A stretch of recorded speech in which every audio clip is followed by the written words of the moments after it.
And again, if you're on the line, please mute your phones. I'll call the regular City Council meeting of May 20th, 2020 to order at 7 p.m. Please join me in the Pledge of Allegiance. Pledge allegiance to the flag of the United States of America and to the republic for which it stands, one nation, under God, indivisible, with liberty and justice for all. Okay, so for the benefit of those on the phone line, we have City Manager Helen Howarth, City Clerk Susan, myself, and Jason Gabrielson at IT. We have Leif Stavig here, planner, and Ken, our finance director, and Mike Hicks from the police department / incident management team. Roll call, please. Mayor Copeland. Here. Tom Baylor is absent. Kathy Sherman. Here. Jeff Gard. Here. Melina Meyer. Here. Ann Schaefer. Here. David Allison. Here. And David Gleason. I'm here. That's a quorum of council. Is there any additions or corrections to the agenda as submitted? I think, Kathy Sherman, were you going to add a discussion item? Yeah, sorry, Mr. Mayor, I was just going to ask if we could have, like we do on our special meetings, a discussion item about the COVID-19 emergency. Okay, we can just put that under new business, maybe? Sure. Like 22A? Okay, is there any objection from council? Okay, hearing none, we'll add a item 22A, COVID-19 discussion. Any other additions to the agenda? Is there any objection to the agenda as modified? Hearing none, the agenda is approved. Does council have any conflicts of interest or ex parte communications to disclose? Mr. Mayor, this is Kathy Sherman. Councilman Sherman. I just wanted to share that Mr. Joyce's father reached out to me in a text, but I did not respond to him, and I just wanted everybody to know that. Thank you, Councilman Sherman. Any other ex parte communications to disclose? Mr. Mayor, it's Councilman Gleason. Yeah, Sheridan also called me, and I told him I couldn't talk to him about anything that was related to his agenda item, and that just advised him to listen in on the meeting tonight. Okay, thank you, Councilman Gleason. Any other ex parte communications or conflicts to disclose, Council?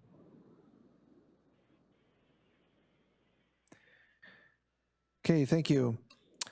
Communications by and petitions from visitors. We do have a guest speaker for our incident management team today. Perhaps, do we have one online? I think Dr. Sanders might be online. Dr. Sanders? I am here. Okay,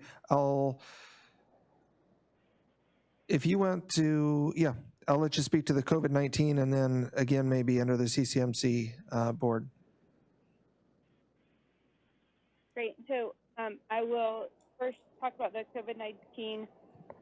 The medical team today had a lot of discussion regarding the state's plan to open phase 3 and likely 4 at the same time.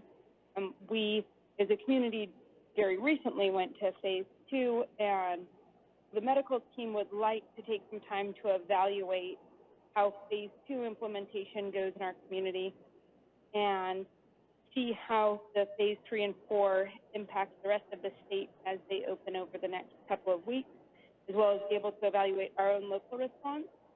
If things continue as they are and are looking safe and like we're not having an increase in cases or clusters in our community, we do anticipate being able to move forward with the reopening plan.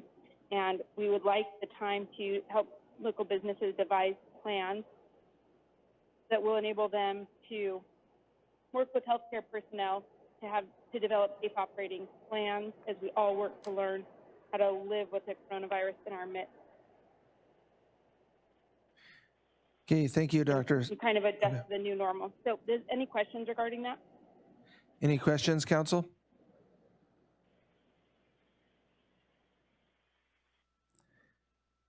Okay, thank you, Dr. Sanders. On behalf of council, the council has been clear that they like to hear directly from the medical staff, and so we appreciate you calling in to participate and report.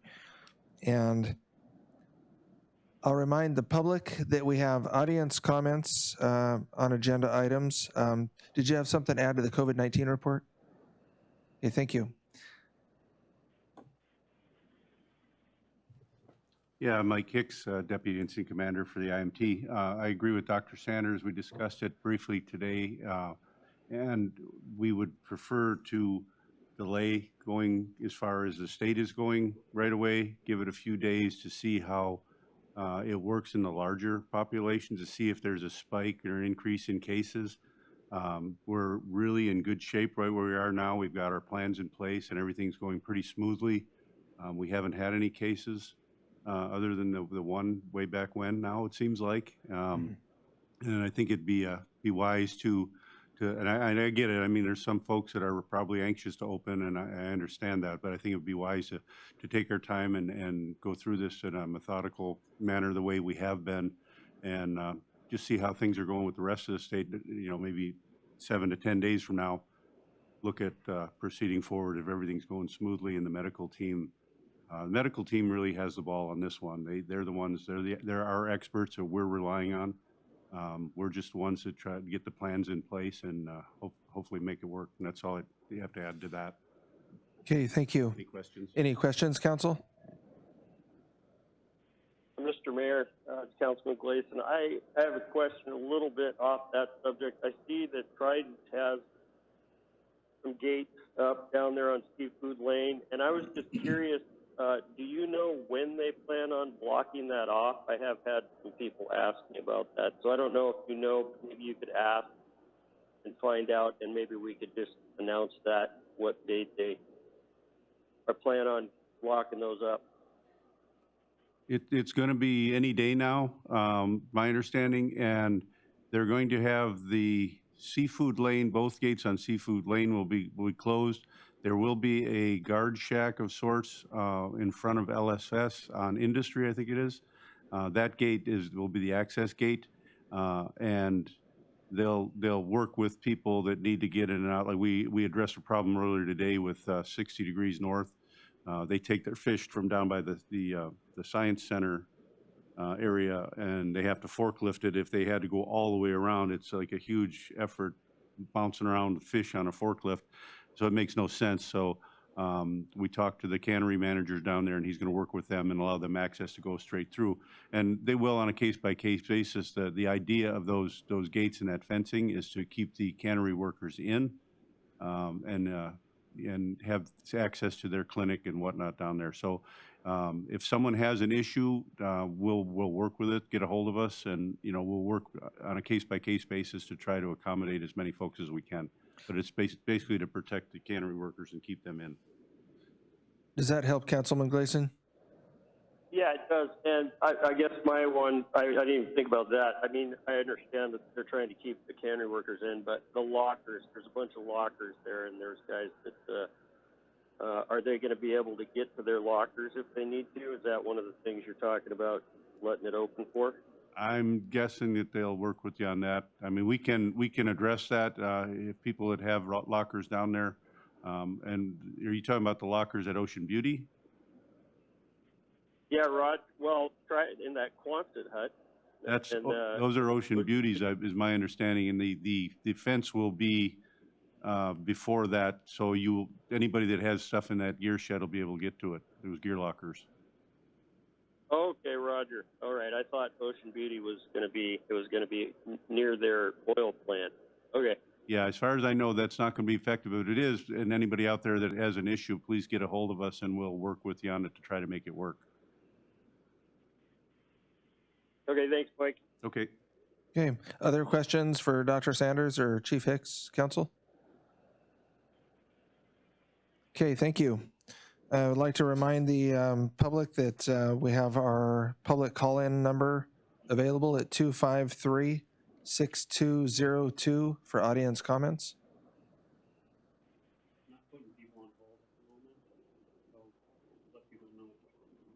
Okay, so right now, for some reason, the system is not putting people on hold. So if you were trying to call in, please try again, and we'll just answer the calls as they come in. And that number again is 253-6202. And while we're waiting for any public comment calls, we can go to chairpersons and representatives of boards and commissions. So we do have a public call now. Okay, you're on the call. If you could just state your name for the record, and you have 3 minutes. Thank you. Hi, this is Kristen Carpenter calling in. Should I start talking? Yes, please go ahead. Thanks, Clay. So I just wanted to comment on the proposed land purchase that Sheridan Joyce has asked to make. I'm not speaking in favor one way or the other. I just do want to express concern about drainage from that property because it goes into Odiak Pond, and the Copper River Watershed Project, where I used to work, has done a lot of work to maintain habitat and water quality in Odiak Pond. And there are several parcels or several inlets where water is draining into the pond, and it's contributing pollutants in the form of sediment and hydrocarbons. And stormwater pollution is the #1 pollutant for freshwater water bodies in the U.S. And Odiak Pond has been an outdoor classroom for our schools since Bell Nicholson was the Marine Advisory Program agent. So quite a long time. It's been used as an educational resource. And it's really important habitat right in there for waterfowl and for fish. And it's actually a pretty active spot. It's a cataloged fish water body. And I remember when Eagle Contracting bought that property, there was some mention, Mike Anderson was at one of the public meetings, and he said, I just think it'd be really good if we made sure that one of the conditions of the property purchase was some kind of a visual screen between the property and the road. A green screen, planting some vegetation along there. And that vegetation also goes a long way to filtering pollutants that go into that drainage ditch. And the drainage ditch, some of it percolates under the road and drains down to Artie Hanson's property below, which also drains into Odiak Pond, and then some of it drains in that ditch straight into the pond.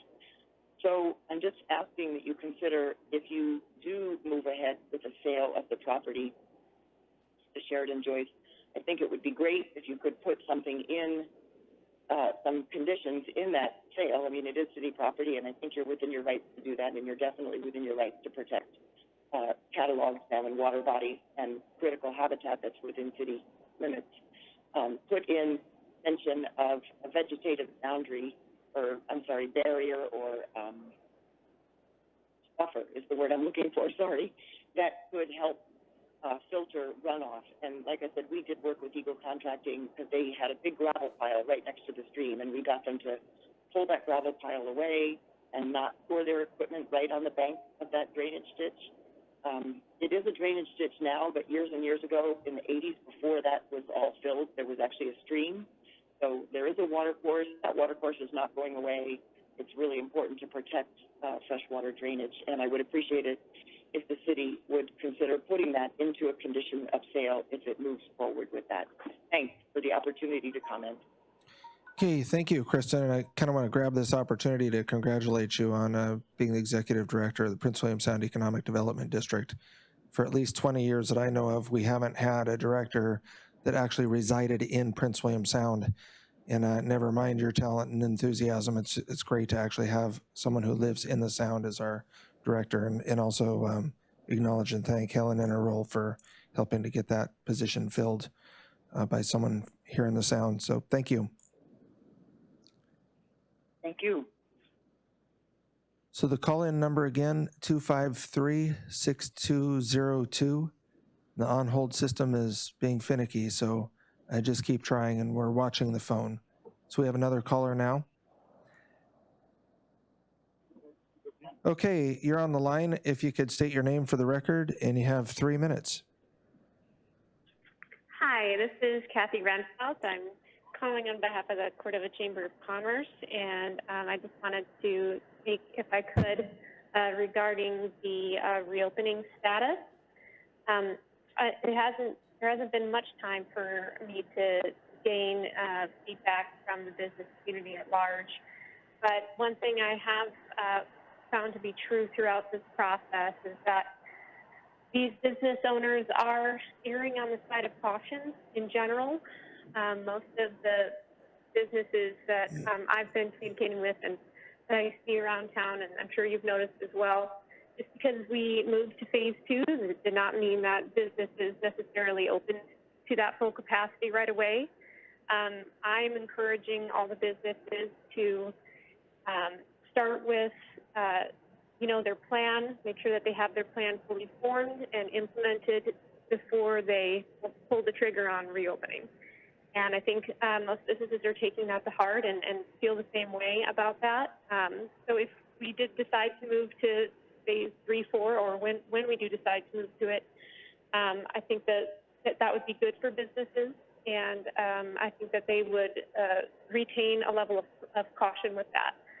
I did also want to speak and just suggest, I'm not sure if this is the right time to do that, but regarding the face covering rule for Cordova, as we move into these different phases of reopening, we're in phase 2 right now, and even in phase 2, restaurants are allowed to do dine-in service, and with the face covering rule intact as it is right now, that would be difficult for patrons that are going into an establishment to eat to be required to wear a face covering while they're doing that. I'm not sure if it's come up for council before or if you've had time to give this consideration, but I would suggest possibly considering an amendment to that face covering rule for restaurants, for patrons in restaurants. The way the rule is written right now, it says that people must wear face coverings in public places and where a distance of 6 or more feet cannot be maintained.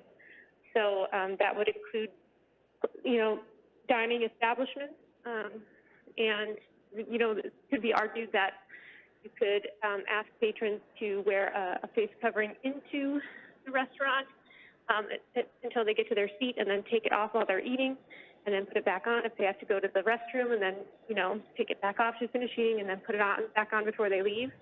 However, I would be a little concerned with that because the guidance for use of face coverings has been pretty explicit that the less it's touched, the better for contamination reasons. Really, you're supposed to put it on, wear it, and then you're not supposed to touch it until you get home and are able to, cautiously remove it by the strap and place it directly into a laundering receptacle. So, expecting patrons to put it on, take it off, don it, doff it several times throughout an interaction would be difficult. So Okay, we're going well past 3 minutes. We're going well past 3 minutes, Kathy. Did you have any other points? That's it.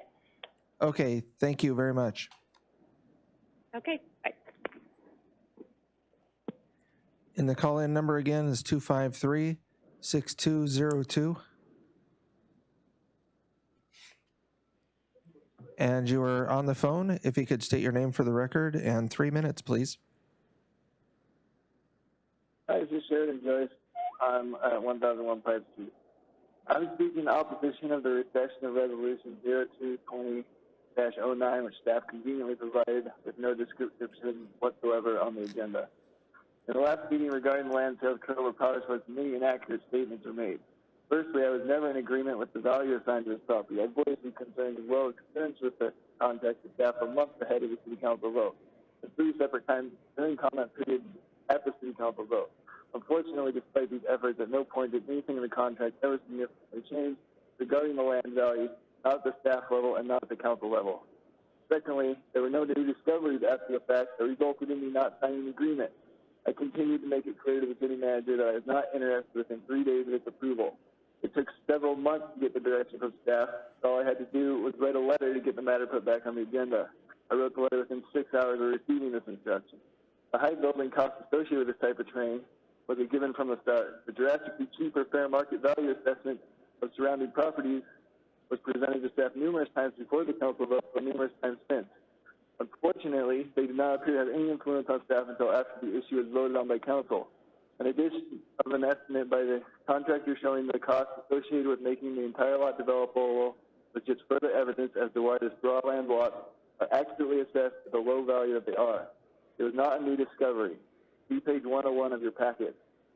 Statements by a certain council member inferring that since I did not agree to sign an agreement that I had almost no influence on at any point in the process, that I would try and continue to sign an agreement in the future if my building costs were not only inaccurate speculation, but an unnecessary attack on my character.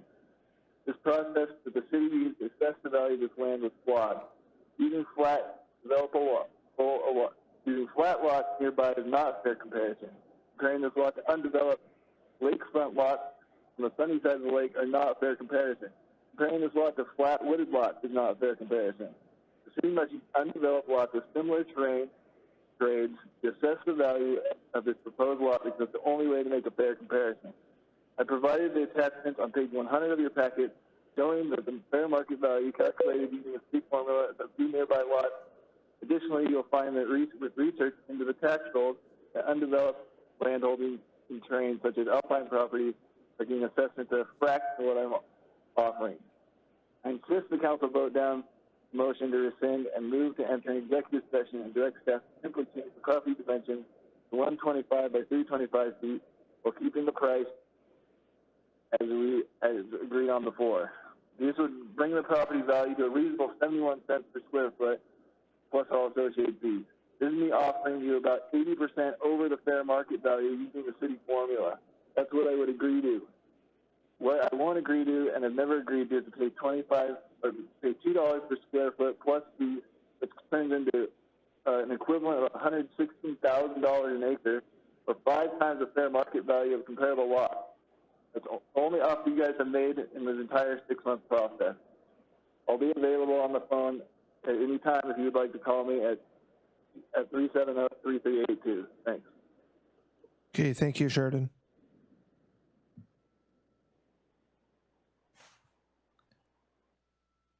Okay, the call-in number is 253-6202.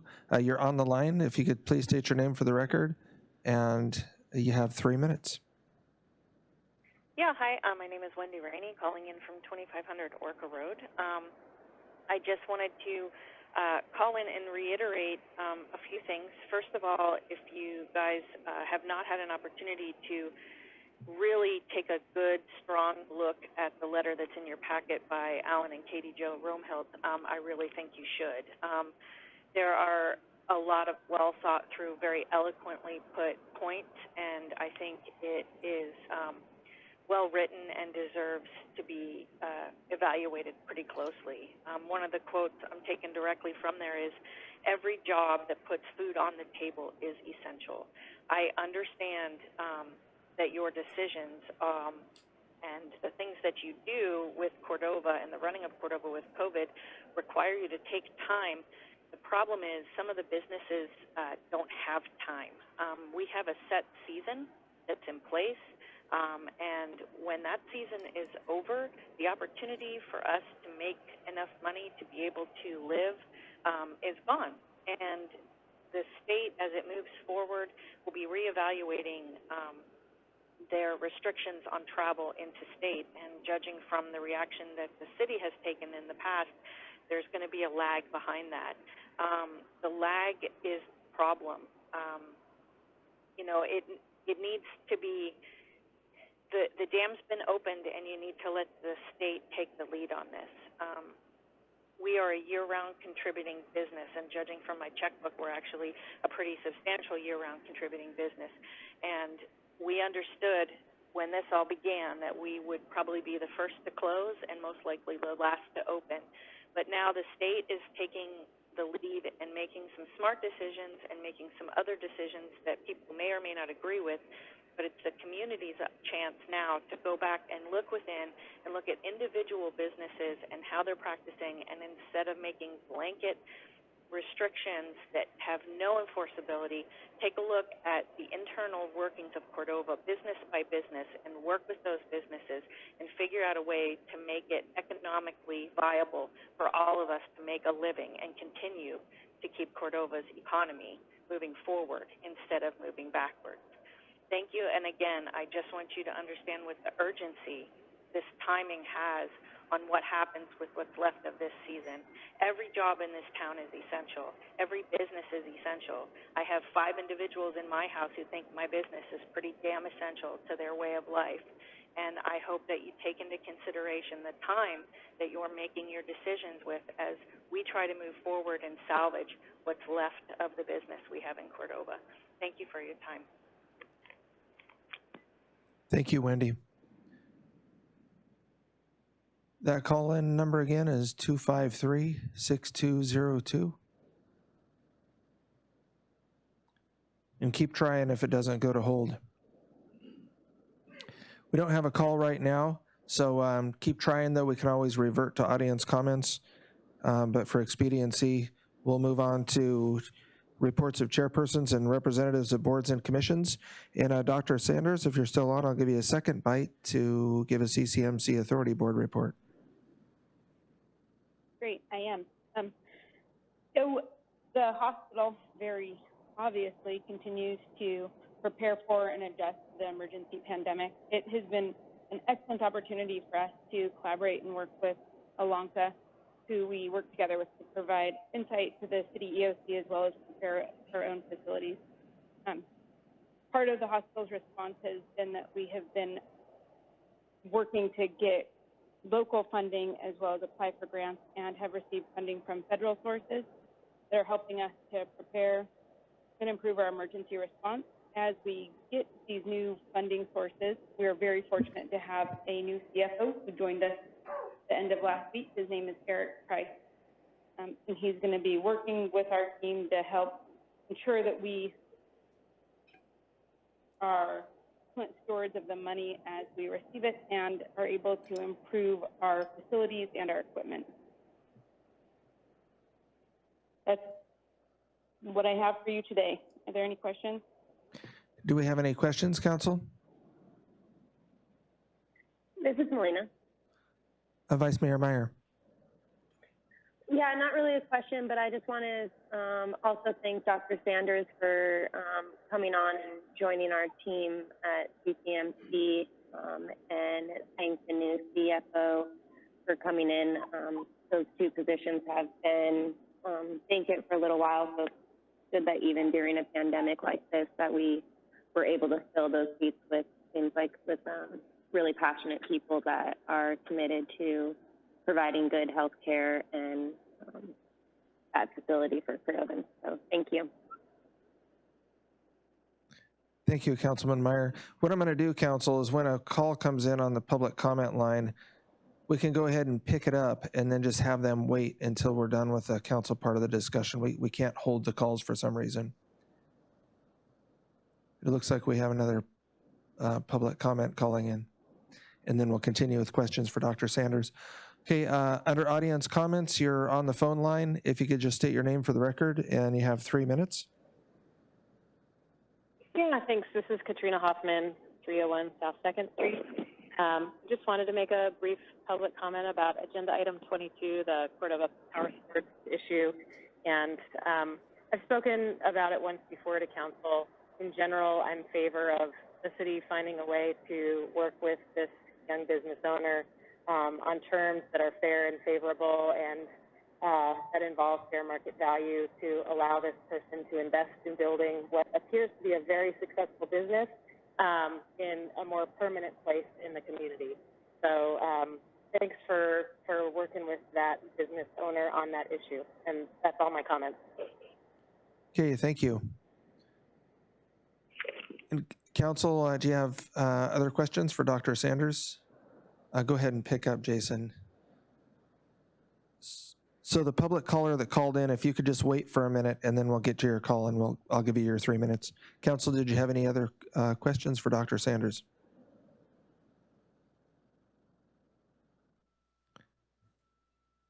Okay, thank you, Dr. Sanders. Appreciate you calling in. Okay, for the caller on the public line, if you could just state your name for the record, and you have 3 minutes. Thank you. Thank you, Mr. Mayor and members of the City Council. My name is Tim Joyce.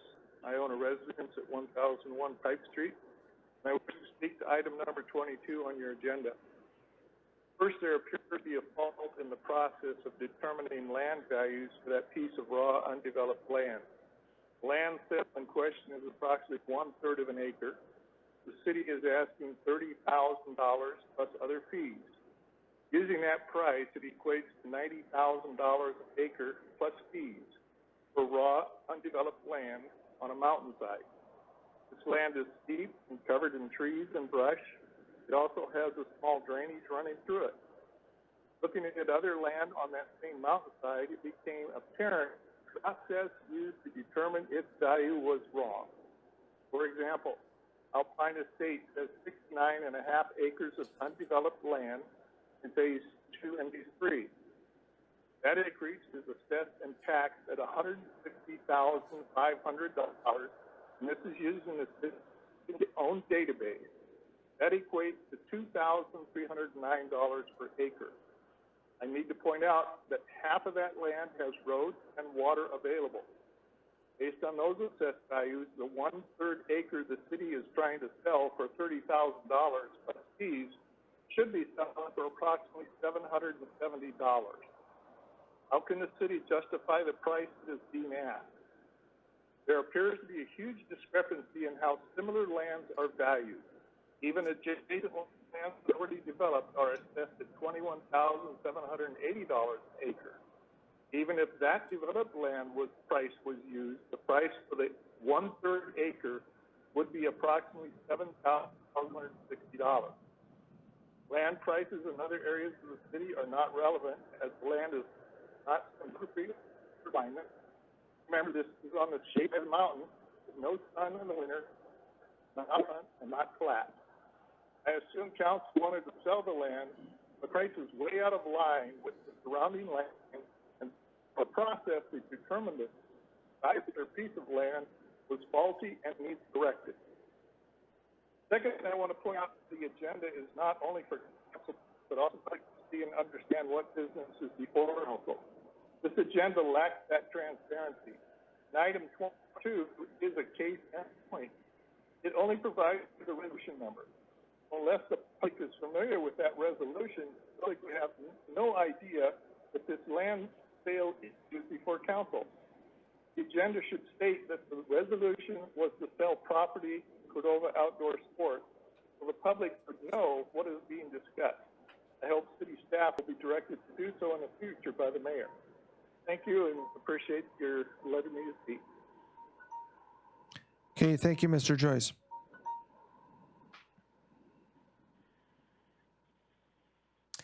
Here, our call-in number for audience comments is 253-6202. And do we have a school board representative online for a school board report? Good evening. This is Alex Rustin, Superintendent of Schools. Good evening, City Council. So a couple of updates from the school. Today was our last day of school for the school year, and I just wanted to give a shout out to families and parents and staff who finished the year strongly despite the challenges that we faced with the pandemic. I think by and large, shifting quickly on a dime to deliver learning, try to maintain a sense of learning for our students and wrapping up the year was important, not only for the school, but for the community as well. So I just wanted to publicly acknowledge parents in particular, but students as well. Students obviously weren't asked to be put in this situation, yet they maintained a positive approach to what was being asked of them. So thank you for those involved. As things start to open up, not only within the state, but within our community as it relates to businesses, naturally facility use comes up in question. And folks have been sort of asking the question about the when and if the schools would be open for summer opportunities. Historically, the schools have been used for camps and activities and so forth. As you all know, the high school gym is currently being used as an alternate care site, I believe is the term. So we will work with the incident command team as to when at least the high school may be available. In some casual conversations with folks on the incident command team, I think the plan is to at least have that stage through July, and the district is in support of that. So we'll coordinate efforts with them. Also, the school district wants to take a fairly conservative approach to facility use and facility access. As everybody knows, Mount Echols is a muster site for any other emergency situations that could arise. So we want to maintain the cleanliness and sanitation throughout the summer in that facility should it be needed for emergency purposes. We will be offering some summer services for students, and those are for students who particularly have what's called an individual education plan, and we are federally required to provide services to students with special needs as it's indicated in their IEP. So those services will be delivered remotely or distance delivery, kind of in the same fashion as how we function during this fourth quarter. So the buildings will remain closed to the public, even though things may start to open up around town related to businesses. The district will continue to provide food services throughout the summer for students. The plan right now is to do that at least through July and maybe a little bit into August, but we will just kind of play it by ear as things unfold. But again, we will continue food service distribution as we have this last quarter of school throughout part of the summer. And let's see. We are in plans for opening up the school year for 2021. And of course, like many other things, the situation is unknown to us. But we are working with groups of folks at the state level, including the Department of Health and Social Services, the Department of Education, principal groups, superintendent groups, and so forth. And the framework that's being created is being referred to as the Alaska's Smart Start for K-12 schools. And big picture sorts of components or categories that we're looking at and needing to address are conditions for learning, continuity of learning, and then capacities for learning. And within the scope of those three components, the Department of Education is working with DHSS on low risk, medium risk, and high risk scenarios that are associated. So just wanted folks to know that we are actively beginning to make plans for a rollout for school opening, plans that are in place yet flexible and adaptable to the situations that may present themselves to us at that time. So I think with that, that's our update. Okay, thank you. Is there any questions, Council?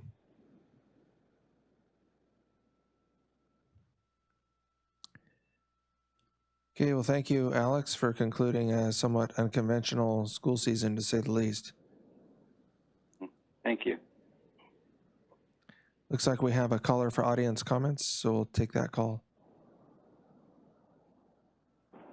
Okay, you're online. If you could state your name for the record, and you have 3 minutes. Yeah, hi. This is Matt Adams, 103 Fishman's Avenue. I'm calling just voice my support for Cordova Power Sports.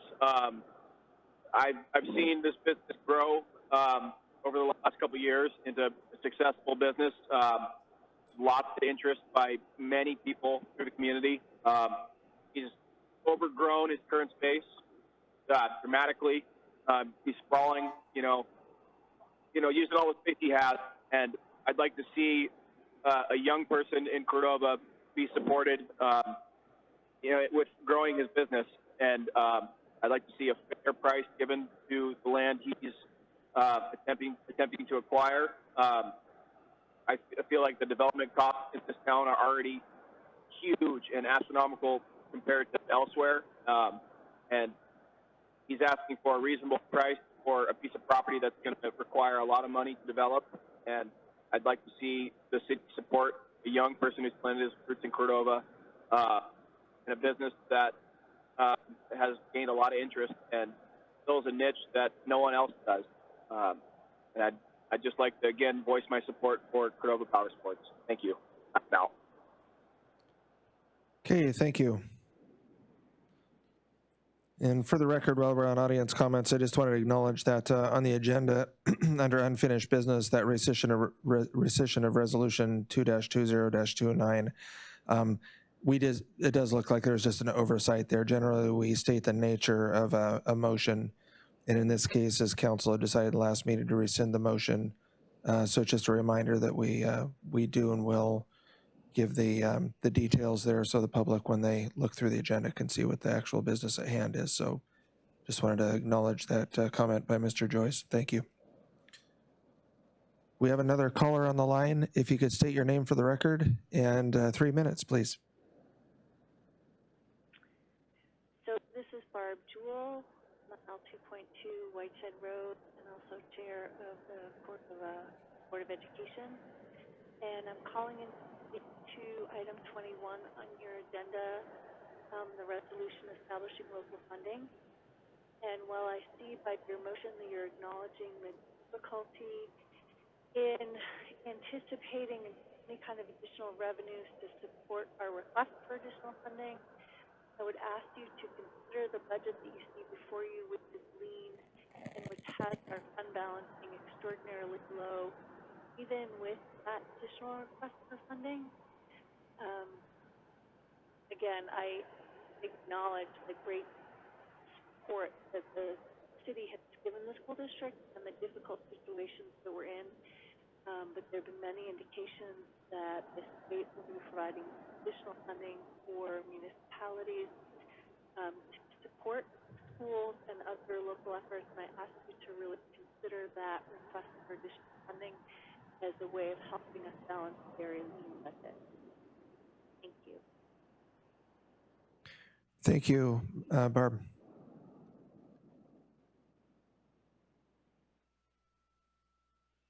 Looks like we may have another call coming in.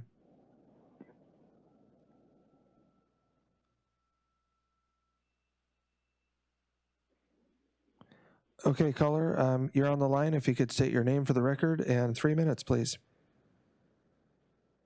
Yeah, hi, my name is Chris Bull, and I live at 607 Birch Street.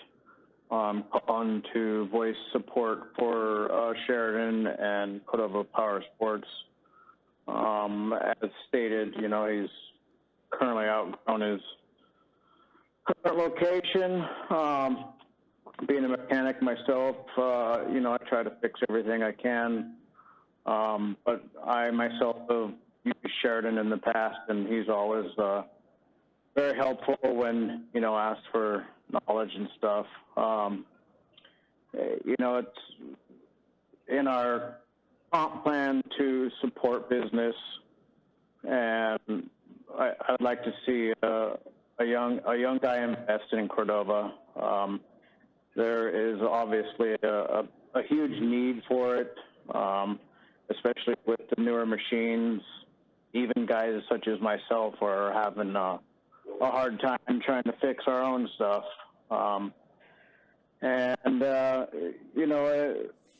I could be mistaken, but I believe in the past couple of years, the city has sold pieces of land for below fair market value, and with this high cost of the land development in town, I feel that the city should be able to work with Sheridan on this and get something moving for a new business, you know, and more revenue. And that's about all I had. So thank you. Okay, thank you.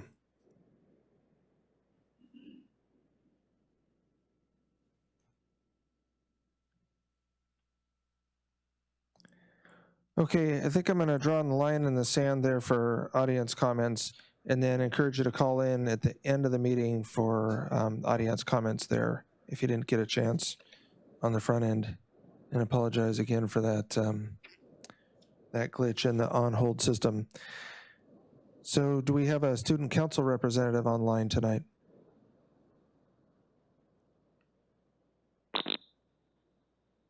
Okay, hearing none, we don't have any consent agenda items, but we do have 2 sets of minutes. Are there any additions, deletions, or corrections to the minutes of April 13th, 2020 council public hearing, or the minutes of the June 6th, 2020 regular council meeting? Nobody's moved to approve them yet. I was gonna go to for you acclamation. Okay. But is there any objection to approving the minutes as submitted? Hearing none, the minutes are approved as submitted. Reports of officers, mayor's report. I didn't prepare much of a report this time. I did talk to State Department of Transportation today and consulted with the tribe a little bit to just see if there was any community objection on their side to DOT starting to do some of their work, construction work for this year. Particularly, they want to get the drilling done on the tight corner on White Shed Road that we've had quite a bit of public input on getting that corrected. And the tribe didn't have any objection, and I wasn't aware of any on our side. We had discussed this a few weeks ago. So they're scheduling for the first or second week of June to send a small crew of 4 or 5 in. They have really strict internal protocols themselves in terms of screening and protocols during construction. And they also reached out to get community mandates and guidance for our expectations so that they can work carefully, but work to correct that safety hazard on our road. They'll also be going out to bid for the Orca Road resurfacing, and that project also includes the utility infrastructure for the Science Center site. So time is somewhat of the essence in that project as well, and they plan to put that out to bid here in the next week or two, and that would go out to bid and be looking at an August to September timeframe for contractors to do that construction. So for our part, I appreciate the DOT reaching out ahead of time to make sure that they're working with the city and addressing our concerns as they also try to work with us to improve our streets and correct safety hazards. So that was really my report, other than that I've continued to do some public information officer briefings daily on the radio with the incident management team. And I've had a fair amount of dialogue with the businesses. I would reiterate what our chamber director, Kathy Renfelt, said earlier.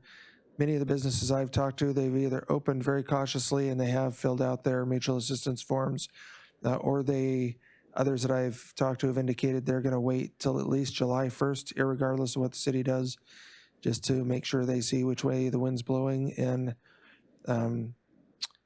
make their own decisions on how to open and when to open. So I just pass on those discussions. So is there any questions of me, council? Hearing none, city manager's report. First and foremost, I want to thank the incident command team that has been working very hard for several months to make sure that we got to the place we're in today, which is a community that's had one case of COVID that came in through a cannery worker. The fleet has been out fishing although the fish have not been cooperating. And we still have a town that is reasonably functional. And I think that really speaks to the work, the very, very hard work of the incident command team, making sure that everything was set in play.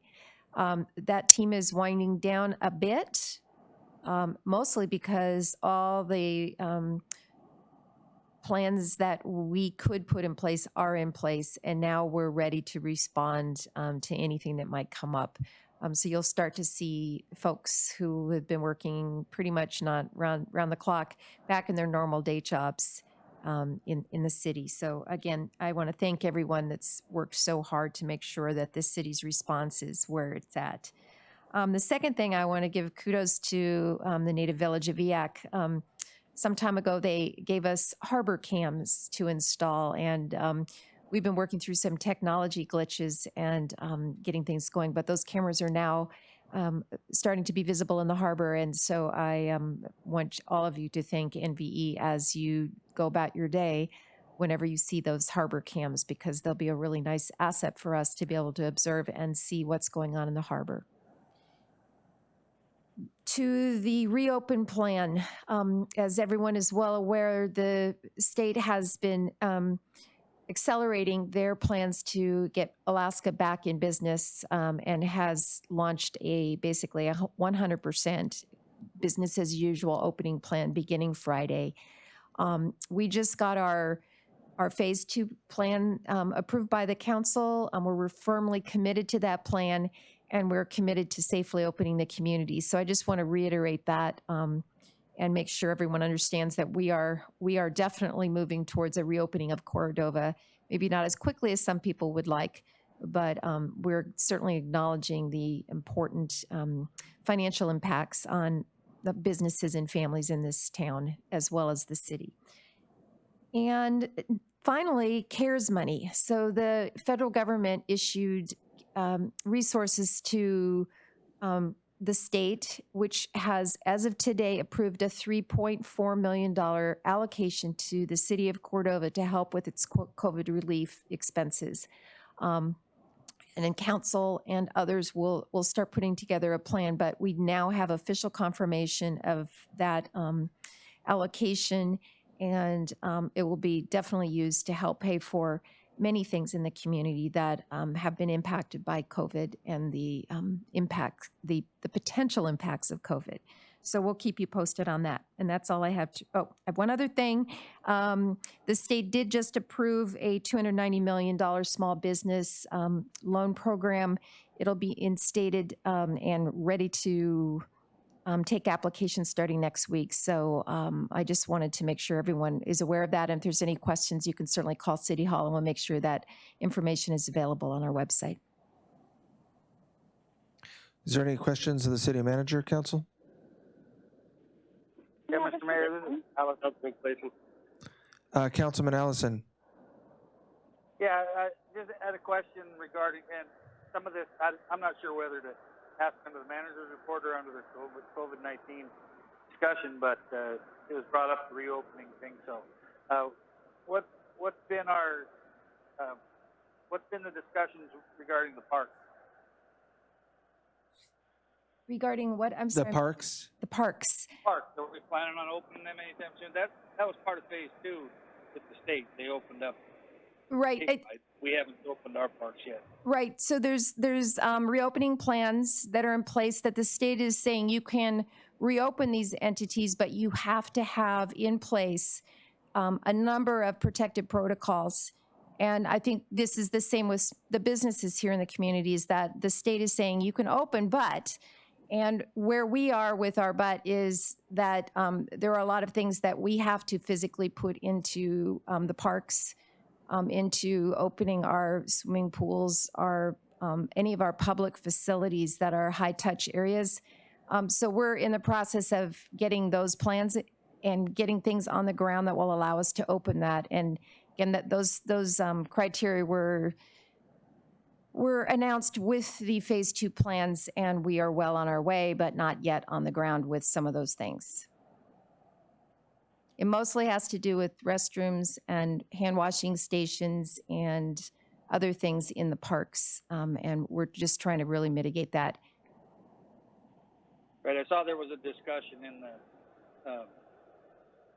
the IMT report that we got that Susie had reported that they were working on that, and that likely the top park would be the first one to open. But it's a hot, I won't say hot topic, but it's a topic of conversation amongst a lot of people around town. When are we gonna give the kids a chance to get out and do some exercise outside other than climbing over rock piles? So Right, and anyway, just as soon as we can do that, and if we need to do some things, let's do them.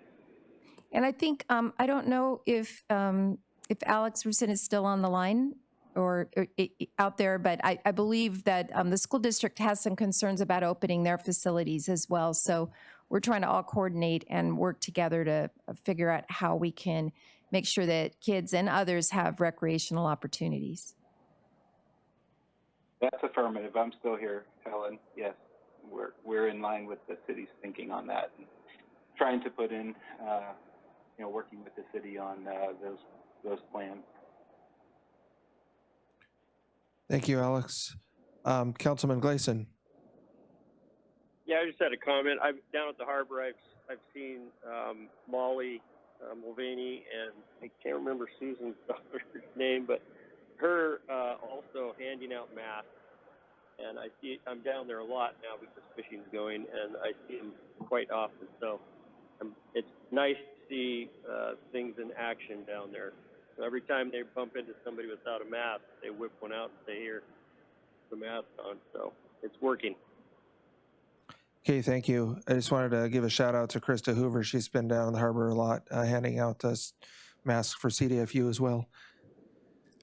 Is there any other questions for the manager? Yeah, this is Anne. Councilman Schaefer.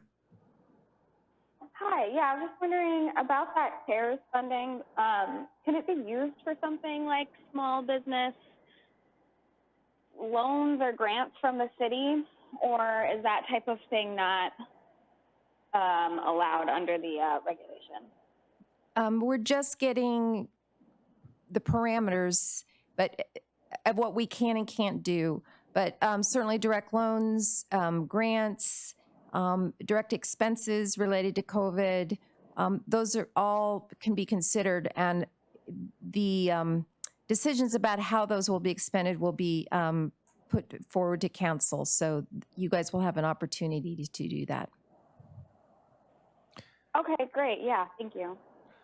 I would just add, Councilman Schaefer, that Kathy Renfelt, the Cordova Chamber Director, has also reached out to Representative Stevens and Stutz's staff to try to get, latest up-to-date information on that as well, so that she can facilitate answers for the business community as well. Other questions? Any way we can help out our small businesses that are struggling right now, I'm happy to talk about. Absolutely. Other questions for Helen, Council? I'm going to revert to the mayor's report for just a moment. I feel like I talk to council a lot because I do these daily radio briefings, but I did want to update council that Senator Murkowski called Sunday night, and our Senate and senators and representatives are all working very closely together through this pandemic, and there's been a lot of outreach to Cordova. And often I'll get calls at 11 or 11:30 at night, their time, to just check in and see how things are going, whether there's any spread from the Ocean Beauty case, if we need any resources. They've asked me to reach out to them if we need anything, and text or their cell phones. And I just wanted the community and city council to be aware we really have some strong advocacy there. Helen and I meet together frequently and talk about not just our needs right now in response to the pandemic, but also our longer term needs.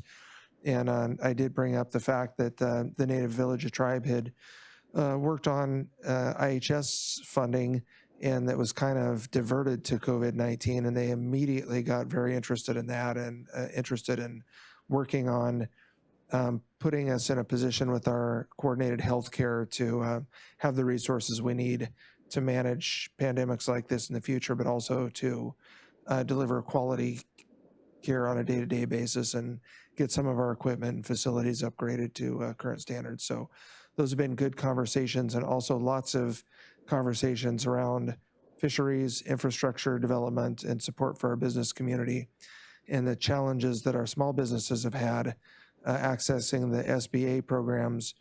So I'm glad to see the state passing through these other programs. But as Councilman Schaefer said, supporting our business community is really critical right now. So clerk's report. I just wanted to thank Tina. Her main job throughout the year is property tax, and so this agenda item in here with the certification of the roll is all Tina's work. And then next time we'll have a setting the mill rate at our next meeting, and that's all a lot of what she does. So I've just been going meeting to meeting to meeting to resolution to rules to resolutions to ordinances to meetings. But Tina's doing the hard stuff, the property tax. So that's all I have. Thanks. Okay, thank you. Are there any questions, council? The clerk. Yes, this is Ann. I have a question. Councilman Schaefer. Setting up, just looking ahead with the current pandemic that we're dealing with, we have an election coming up in the fall. I'm wondering if we wanted to go to a vote by mail situation, how long something like that would take to put in place? How much of lead time would be needed to institute that? Sure. We don't have another city election until March of 21. So the state is working on its plans for this fall. And I've just kind of been watching from the outside and seeing what they're up to. But I will pay close attention to what they do and see. But more so, I think I'll see what other cities do who might have one before us, which, yeah, they'll all have usually October elections. But we won't have we don't have a city. That the federal election that would be happening this fall, yeah, that makes more sense that it would be at the state level. Right, but an important one. Okay. Yep. I know Anchorage just agreed to help Juneau with their vote by mail. So looking down the road, that could be an option for us.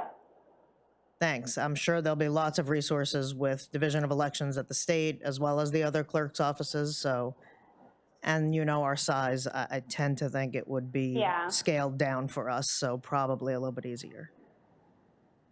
Okay, good point, Councilman. Thank you, Councilman Schaefer. Other questions for the clerk, council?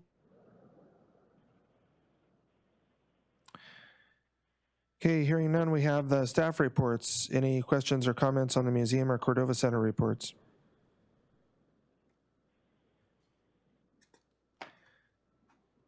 Okay, then we have council correspondence as listed in the agenda, a census email from Ronagard, letters from Horton, Alan and Katie Romehilt, 3 aquatic farm agency review period notifications,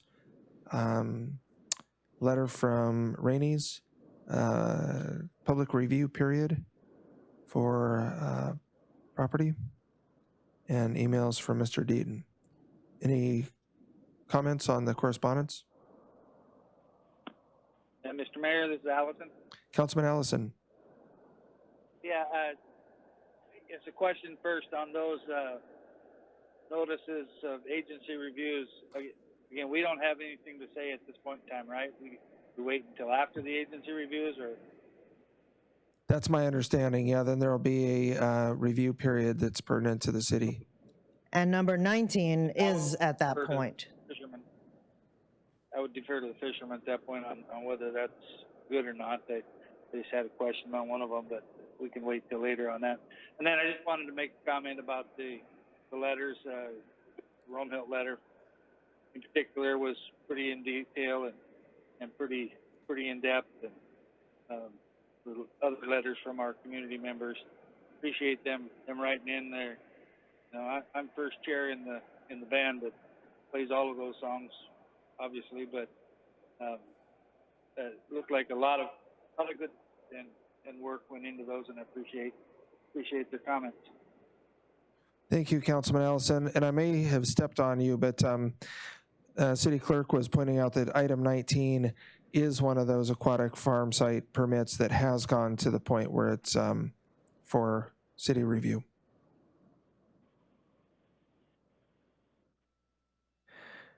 Okay, other comments on correspondence?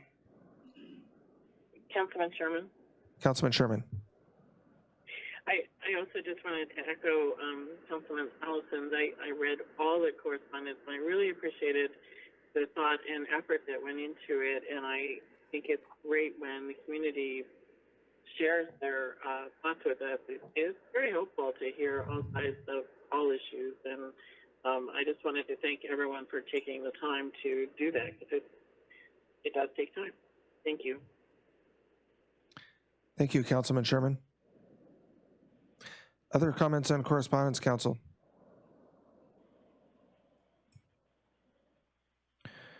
Okay, under ordinances and resolutions, we have resolution 05-20-21, and that's a resolution of the Council of the City of Cordova, Alaska, establishing the level of local funding and approving the budget of the Cordova Public School District for its fiscal year ending June 30th, 2021.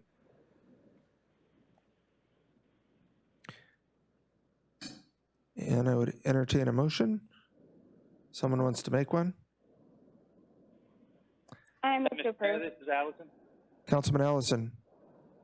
I move the resolution. I'm trying to find it in my page here. 91. I'll second. We have a motion and a second to move the resolution establishing a level of fiscal funding. And you do have your staff, Ken Fay, your finance manager here to answer questions. I just want to make sure that we capture the correct resolution for the record. Okay, there we go.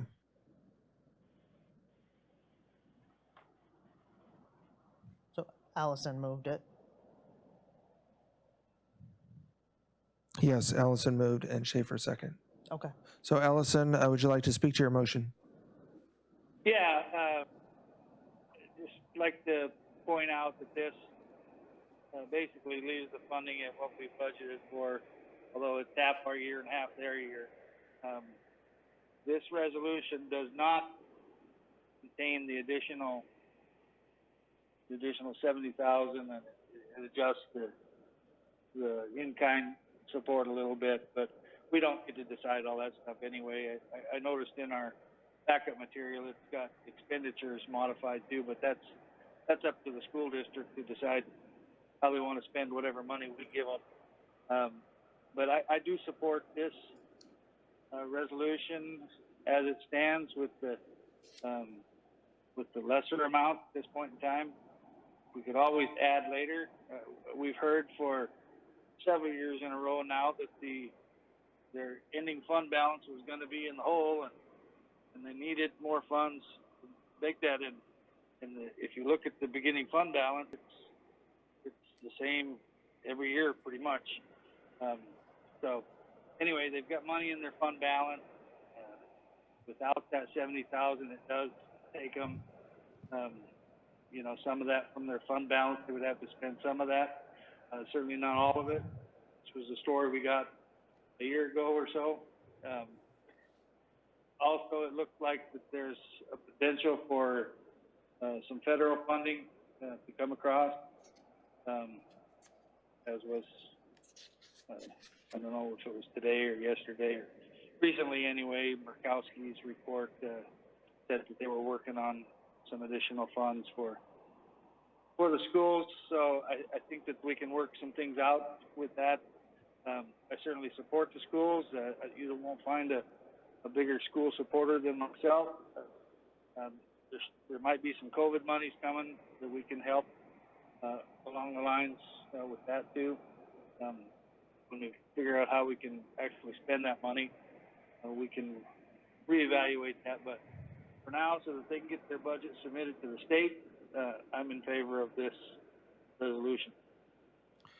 Okay, thank you, Councilman Allison. And just for the record, that resolution is for $1,876,000 of local funding for the Cordova Public School District's budget fiscal year ending in 2021.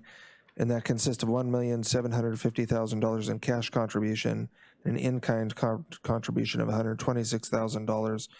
And that, again, is a local portion of their total operating budget of $6,802,888. And I just remind that Finance Manager Fay is here to answer any questions you might have.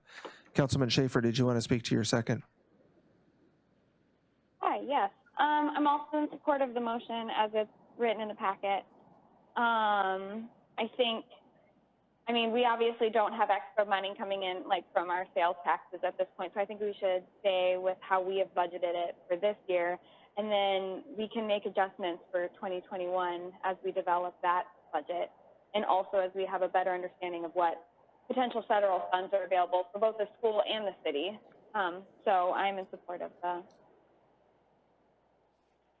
resolution right now. Okay, thank you. Further discussion, Council. As Councilman Gleason, I'm in favor of it as written. Revenue is definitely going to be down for us for sure. So I'm in favor of how it's written right now. Okay, further discussion, Council. Mayor Copeland, this is Sherman. Councilman Sherman. I'm in favor of it as it's written before us now too, but I would like to ask what the $70,000 was for, or what they needed that for, if anyone knows. Superintendent Russin, are you still online? Yeah, I'm here. Did you hear the question? The question was, what was the additional $70,000 for and what the need was there? Sure. Yeah. So part of that money would be used for an additional teacher at the elementary school. We're expecting upwards of 40 students in kindergarten, and we have quite a bubble of students at the lower primary grades where we don't want 25 to 30 students in a kindergarten classroom or in a first or second grade classroom. So in part, part of that was intended to be used for the hire of an additional person, teacher at the primary level, as well as a PE and health teacher. We haven't had a full-time PE and health teacher for the last 2 years, and are really striving to get that position refilled. So those funds would help to support those two positions. Okay, thank you, Superintendent. Rustin, that's very helpful. You're welcome. Thank you. Yes, thank you for staying online through this action item. We appreciate it. Further discussion, Council.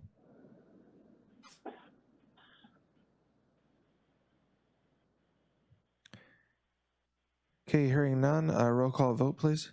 On Resolution 5/2021, Kathy Sherman, Yes. Jeff Guard, Yes. David Gleason, Yes. Melina Meyer, Yes. Tom Baylor is absent, Ann Schaefer, Yes. David Allison. Yeah. Motion carries 6-0. Okay, unfinished business, rescission of resolution 02-20-09.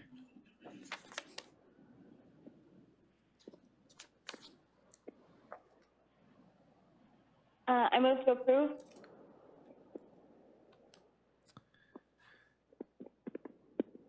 Second. Have a motion to rescind and a second. Councilman Schaefer, would you like to speak to your motion? Yeah, I guess I've got a question. I think there's some question about the process of how the land value was assessed. So if the manager or someone there could walk everyone through that, maybe just really quickly. I'm going to defer to Leif. Yeah, so I know it's been a few months, but City Council came up with the amount of $30,000 after reviewing some of the surrounding assessed values, reviewing some of our recent sales. You know, I don't know how much in depth we want to go into that, but you know, the direction from City Council was pretty clear to staff that the fair market value of the property was $30,000, and that if Mr. Joyce wanted to pay for an appraisal, he could, and then the city would go with whatever the appraised value was.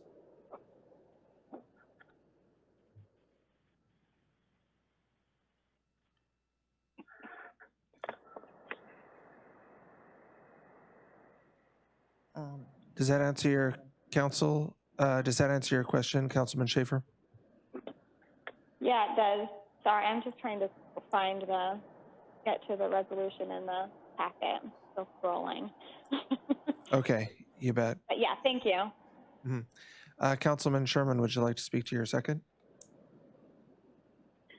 Yes, and thank you, Leif, for that explanation, because this was before my time. I feel really strongly that I would like to do the right thing and support a growing business in Cordova, and I'm not sure what the right action is because I'm new, but I don't know whether we send this back to staff to renegotiate, but I really feel like this is a difficult site. And the one thing that I like about the proposal is allow the cemetery to still be active and grow and have a buffer. I was very cognizant and appreciative of former Councilman Carpenter's comments about the buffer. And so I see a lot of good things in the possibility of this, and I'm just wondering how we can make it happen. So perhaps, Leif, you can help me out to help council out here. My understanding is that an offer was essentially tendered and accepted, and then later kind of rejected. And so this process, this motion is the opportunity to withdraw that offer for council to provide a basis for some other method of disposal, whether it's a renegotiation with him or going out to bid or so forth. Is that right, Leif? You know, I'm going to kind of refer any process questions to Susan. Or Susan? Basically, you know, the resolution that was passed authorized a lease under those terms that the resolution authorized. Susan? I would agree. And then we started the process over again because he was not willing to complete the, what had been approved, which was the lease as written and approved by that resolution. So when he wrote another letter suggesting, a change, we brought that to council to ask for, do you want to rescind it or do you want to do something else? Yeah. Right? What was Okay. our second option? Yeah. And the vote of council at our last meeting was to bring it for rescission. And then I specifically wrote in summary and alternatives that if there's something different anybody's considering, to get a hold of us ahead and we can figure out what to do. But I think the cleanest to do at this point would be rescind. And if he wants to put in again and start the whole process over, that could happen. Because what had already occurred, his new letter seemed to be pretty significantly different from what had already been, gone through the entire process of Planning Commission, Council. Okay, thank you for that clarification. And then Councilman Sherman, the chronology was that council directed staff to enter into direct negotiations as the disposal method, not to put it out to competitive bid or anything, but to work with them. Staff did a pretty comprehensive PowerPoint presentation of how they came up with the value. Council looked at that, they considered it, used that as a basis of value, and then that was the chronology there. So does that answer your question? Yes, it does. It helps a lot. Thank you. Further discussion, Councilman Gleason. Yeah, I just clarification. So Sheridan, in his comment, he was in opposition to us rescinding the resolution. He was talking so fast, I couldn't understand what he suggested after that. So if we rescind this, are we causing a lot of problems for the prospective buyer, or is it going to be easy for him to come back at this? Mr. Mayor? Does that make sense? Yes, I think I understand the question. I think I'll defer to the clerk. This would put that piece of land back as available on the land disposal maps, and anyone could start the process again on that piece or any piece of city land with a letter of interest, and that's where it would be put if this was rescinded. So, and so if we say we didn't vote to rescind this, what would another option be for us? Can we refer it back to staff, or do we have, I mean, I'm not sure how to proceed. And after you answer that, I have a question for Leif.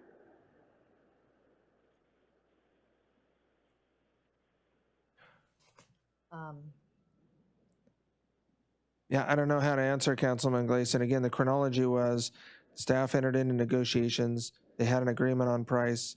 It was tentatively agreed to. That came to council for approval.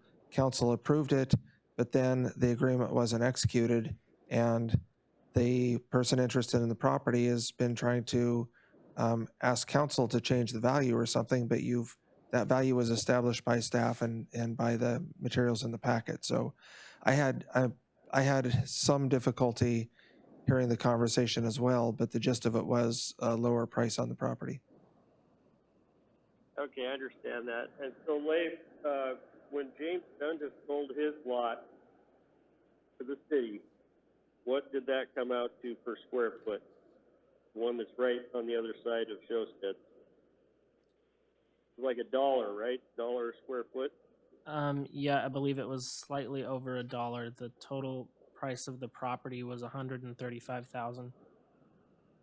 Okay, so that being said, and I don't know if I'm speaking out of turn here, Mr. Mayor, I'm not in favor of doing something that's going to mess with, that's going to make it really difficult for Sheridan to try to, negotiate with the city. But that price with that lot and the much more usable space that already exists on that lot when James sold that back to the city, I think we should use that number.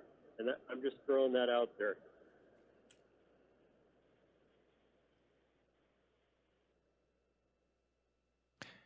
Okay.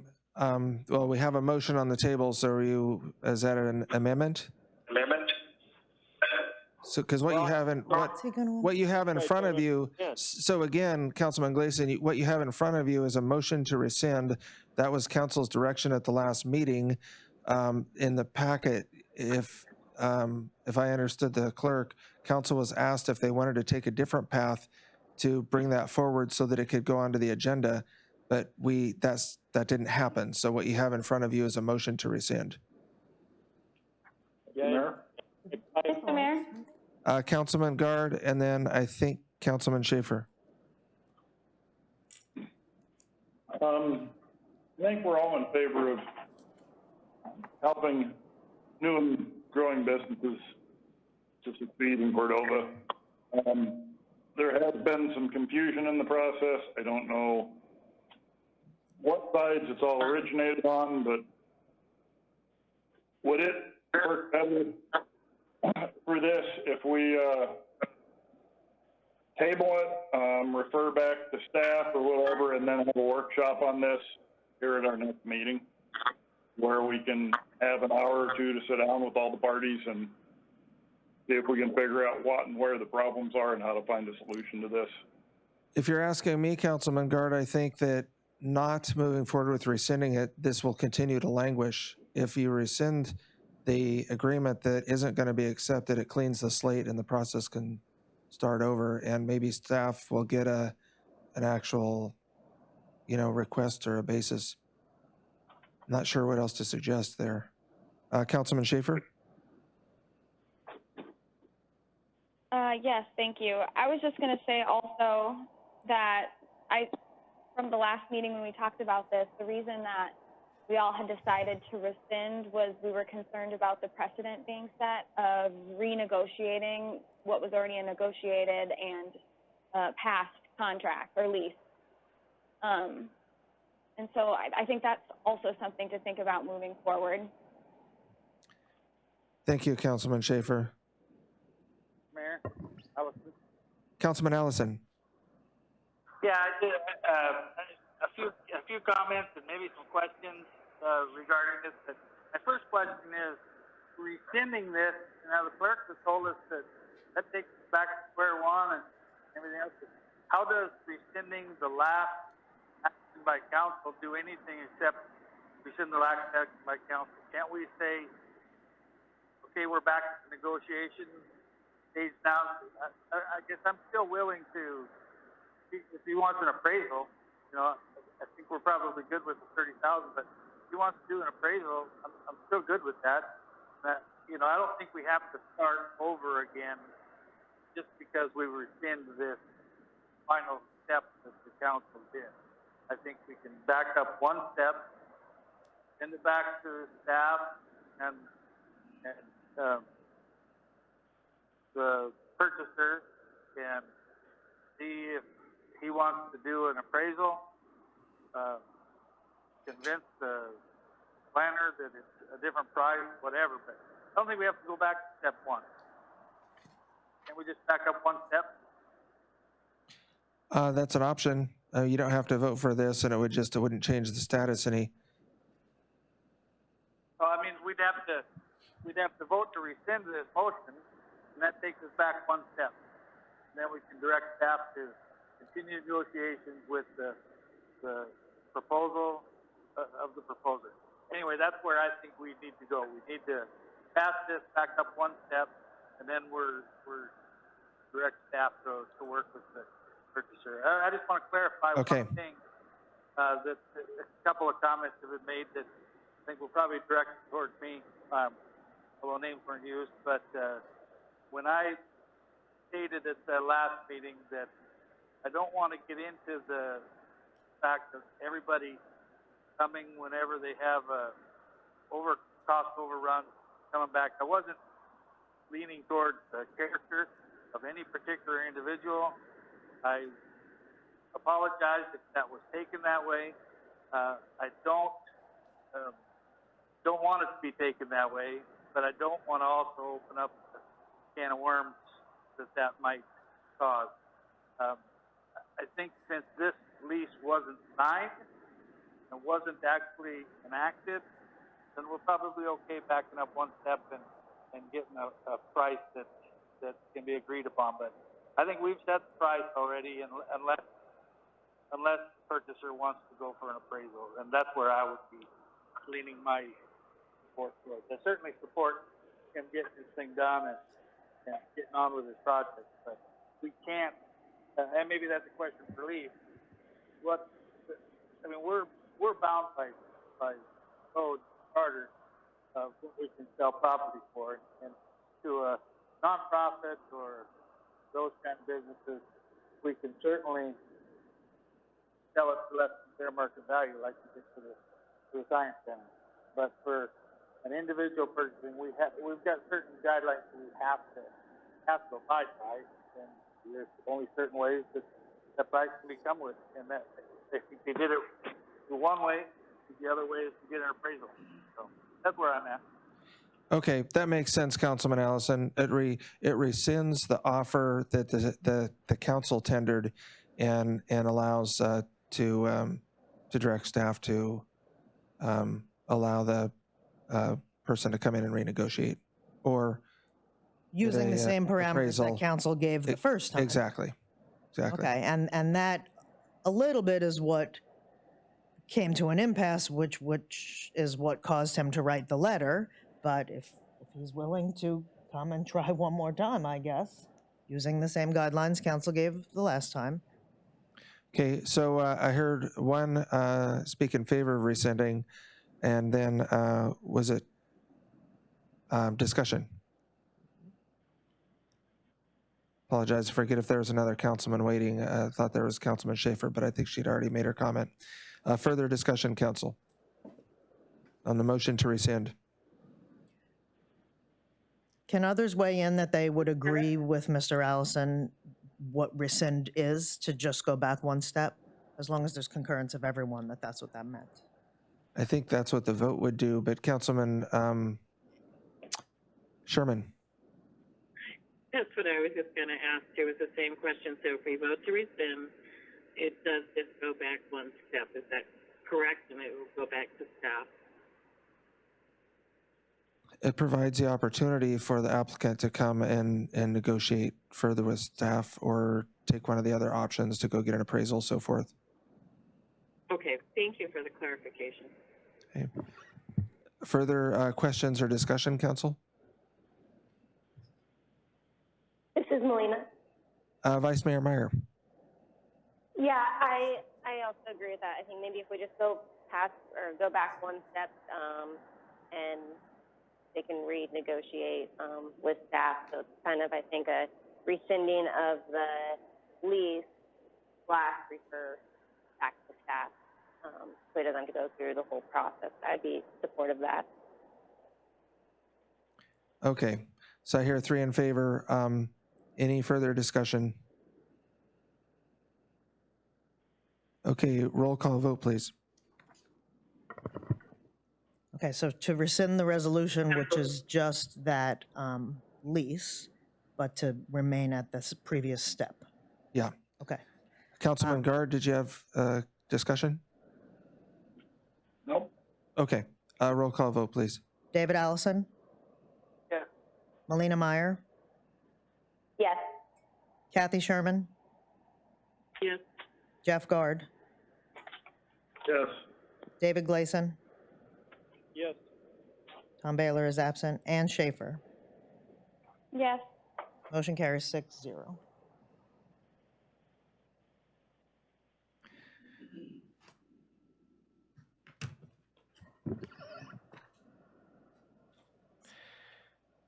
Okay, so we have a certification of the 2020 property assessment roll. Mr. Mayor, this is Sherman. Councilman Sherman. 19. I move to certify the 2020 property assessment rolls presented by the city clerk's office. Okay, we have a motion Second. and a second. And then I'm going to revert to that item 22A that we put in. I ended up with 2 agendas in front of me and missed my notes. So have a motion and a second. Would you like to speak to your motion, Councilman Sherman? No, I trust in the clerk's information provided to us, and I read through it, and I think we should be good to go. Schaefer. Councilman Schaefer, would you like to speak to your second? Nope. No, thank you. Okay, further discussion, council?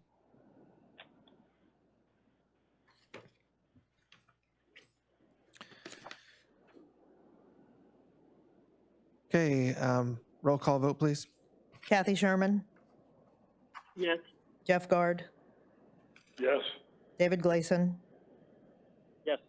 Melina Meyer? Yes. Tom Baylor is absent. Ann Schaefer? Yes. David Allison? Yes. Motion carries 6-0.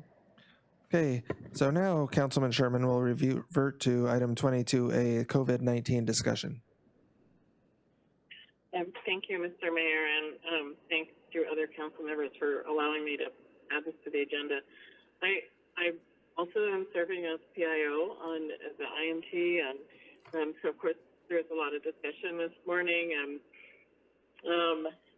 I just wanted to say what we put out from the city today was an opportunity. We hope for the community to weigh in, for the medical team to weigh in, for the IMT to weigh in, and allow us a little bit of a breathing room, just as Anchorage is doing, and other communities, before we decide how to follow. I'm sure we will move on and follow, but I'm just not sure we're ready yet. And personally, I have great concerns of June and having the staining fleet come in, and I would like to assess how we're doing. I've been watching stats in Maryland increase after reopens, and I'm just a little cautious. So what we put out today was an opportunity for the city to review this within the 10-day period and really get a good feel for how the community feels about it, how the medical team feels about it. And I would like to suggest that our special meeting that we have regularly on Wednesdays at noon for COVID-related items would be something that we would expect recommendations from Oliba that gives the public some time to weigh in and send us emails, comments for that meeting, and we'd have a good time period to discuss our next steps. And that was what I wanted to bring up today. Okay, thank you, Councilman Sherman. We can consider that special meeting on under the pending agenda.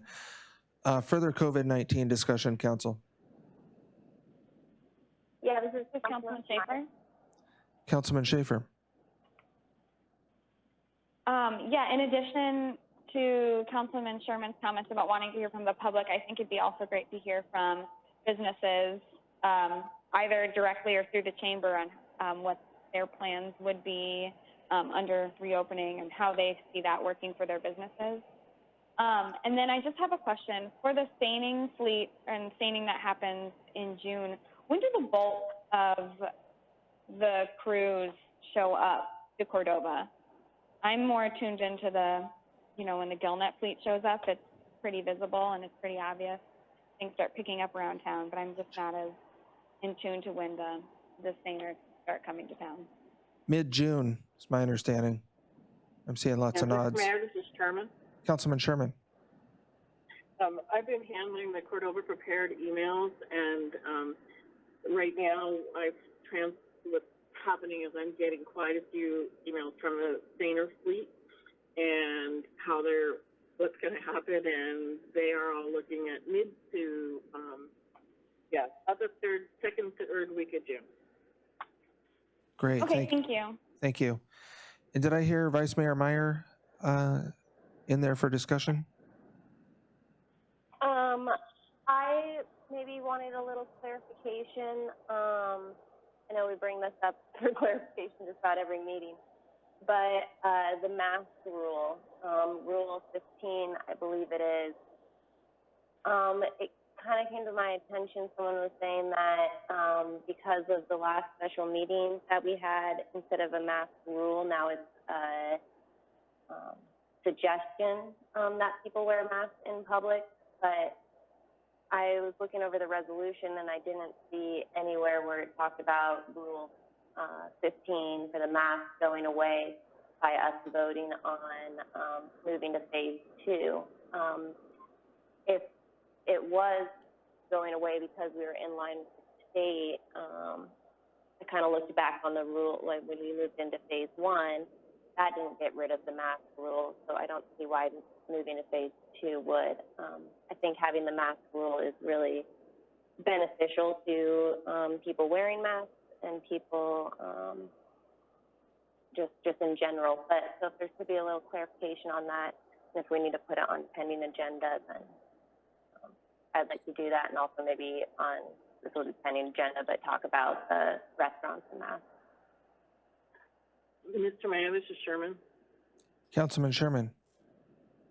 So I was just going to clarify that the message our medical team has put out, as well as the state's medical team, is that masks are strongly encouraged, and it's still very prominently displayed in all the state mandates.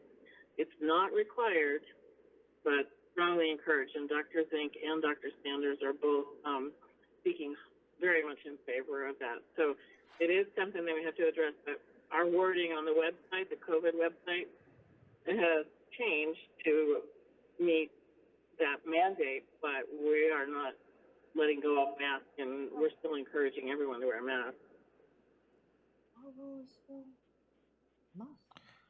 So I'll let your incident commander weigh in. Helen.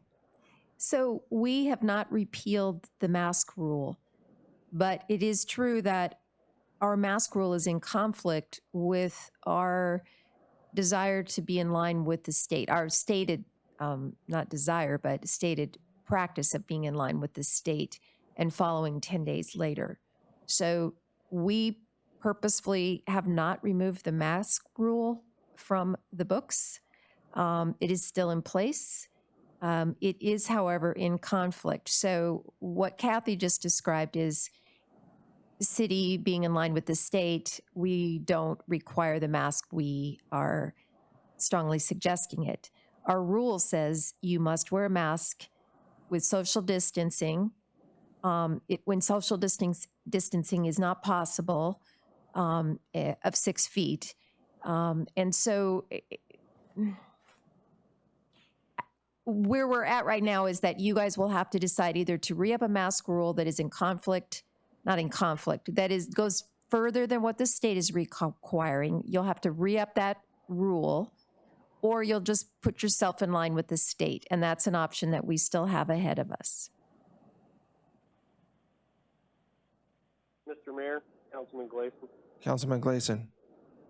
Yeah, I just say that if you're not wearing the mask, if you're not abiding by that, you're not very considerate of other people in the community. The idea is if you're asymptomatic, you're protecting other people by wearing that mask.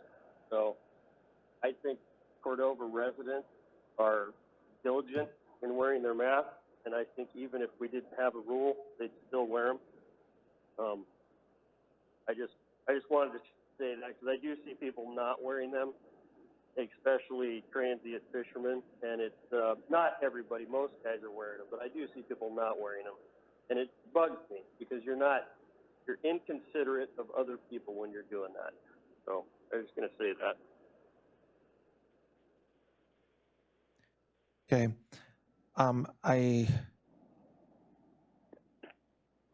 It might be a little bit of semantics here and splitting hairs, because even as a rule, the stated intention was to provide a service, remind people when they're not wearing masks, encourage them to wear masks. And frankly, we've had really good compliance by both in-state and, by both residents and non-residents.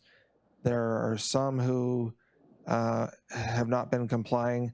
I've heard of very, very, very few, very rare cases, like on one hand, where someone has been asked to wear a mask or offered a mask that they didn't take it and wear it out of respect. So in discussions and calls from other communities and other mayors, they can only envy the levels of compliance we've had. And we kind of got the same feedback from the medical team. So whether it's a rule or a advice, the same applies. All the medical staff are saying it's effective, do it. And like I said, out of respect. And I would say the feedback I've been getting directly from people in the harbor and from the incident team and our medical staff is the compliance has been very good. So. And I'll just share one thing that we're going to start doing with the Chamber of Commerce. We're going to have Cordova Cares bucks, if you will, that will be distributed for people who are practicing all of the great health requirements that we hope everyone will, including wearing masks. So the harbor ambassadors and heck, I'll give all of you on council some as well, so that if you see someone who's really doing good work, there'll be $5 coupons for use in local businesses. And do remember that there is an exemption to wearing masks for people with health issues, and there's quite a few of them out there. Even one of the businesses that reopened that I went to today had a client that had a health issue around wearing the mask, and they recognized that that's an exemption and allowed them to take their mask off. So just a reminder there. Further COVID-19 discussion, Council. Mr. Mayor, Councilman Allison. Yeah, I guess after that, the last 5-minute discussion, I'm still not sure if I'm supposed to wear a mask or not. I know you want me to, but do I have to? Am I going to get a $500 fine for not doing it? We need to be clear. Like, can I wear it in the restaurant if one of our restaurants is open in town? We need to be clear on that, whatever our policy is. But whether it's aligning with the state or, it's currently a rule, which our rules also say I can get $500 for not doing it. We need to be clear. And after the last 5-minute discussion, I'm not clear at all on it. I think the sooner we get to the same level as the state and our things line up with the state, better off we'll be. We're going to spend the next week explaining to people why we're different and what the differences are between us and the state. And then we need to base our decisions on the facts, the stats that are out there, not based on fear. We're going into our 11th week of this thing, and we've had how many patients at the hospital with a COVID situation? 0. We had 1 case in town. That person hasn't even gone to the clinic. I think they've gone to him whenever they had to do a test or anything. So we've got the ability with mandates to, if something was to happen, if we tested, we sent 5 tests in and 4 of the 5 had something wrong, we can have a mandate that deals with that. Right now, everybody's feared of what if happens. The fishing industry is going to happen, whether we like it or not. It's going to happen. We don't have any control over that at all. Those fishermen are going to come in. The processors are going to come in. You won't see the processors probably at all because they're all locked down in their cell block. We got cell block Ocean Beauty and cell block Trident, cell block Copper River. They're not letting those people off. We've got them fenced in everywhere. We're probably not even going to see those people. We're testing them before and after. I think we just need to quit basing all our decisions on fear. If you want to see how it's done, go visit one of the canneries and see all the rules you have to follow down there. Anyway, same opinion I've had before. Sooner we get to align with the state, the better off we are. And I hope we don't have to wait the entire 10 days for that to happen. I just want to clarify that the mask rule that City Council has, we just haven't rescinded it, but in actuality, the state mandates do take precedence and trump anything we do locally unless we get approval from the governor's office to do something different. So the medical team and incident command have been really clear about, and the state, Dr. Zink, has been really clear that mask wearing is a very, very important part of the COVID response, and it's helping protect our community. Just so everyone knows, we are in line with the state on the mask rule. We're just not being really, we're just strongly encouraging folks to do that. Will they get a fine if they're not wearing it? No. Will we encourage them to wear masks? Yes. So Councilman Meyer and Allison, I think that answers your question. Effectively, you did rescind the mask rule by aligning with the state's mandates, which don't require one. Vice Mayor Meyer. I guess it doesn't really answer my question. I appreciate the discussion about it, but looking back when we changed to be in phase 1, looking at the emergency order operating update, it says, in addition to the current state mandates, all individuals in Cordova are still required to wear a face mask covering while in public. So, and looking at the resolution, I just didn't see anywhere where it mentioned face masks or this rule going away to be in line with the state. I think when we did phase 2, we became in line with the state, but in addition, we still have our rules that are applied. I think right now we're kind of saying that we're in a gray area by saying like it is still in our rules, but to be in line with the state, it's not, it's just strongly encouraged, which is great, and I appreciate all the compliances, but to encourage people, that's why we have the rule. You know, we kind of said that we don't want to be out there handing out a bunch of fines, but that's another tool to get people to wear masks. And for people coming into Cordova residents have been here and know and feel comfortable wearing a mask, but other people coming in, they maybe need a little bit more than just that's what the residents are doing. It's the mandate. You have to wear it. You're coming into our community. You're being a part of our community, and our community is choosing to have a rule that you have masks. So I guess I just don't really know why it's a gray area when it wasn't when we did phase 1. I don't know. I just been looking at it, and phase 1 didn't get rid of the rule, the face mask rules, so I don't know why phase 2 should. And I think that we need to discuss this because we do need to be clear. Having stuff in gray areas is not easy for everybody to understand. Okay, so council sets policy and staff interprets and administers it. I'm hearing that staff has interpreted that council's will was to align with state's mandate phase 2. That's how they're interpreting and administering it. And if council wants to set a clear policy statement on masks, you can certainly take that up.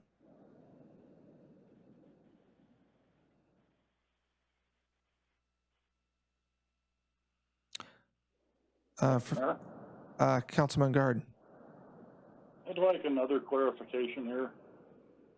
So now, even with small community exemptions that are in the state authorization and stuff like that, it stated here recently, or just a minute ago, we don't have any rights to do anything that's not done by the state.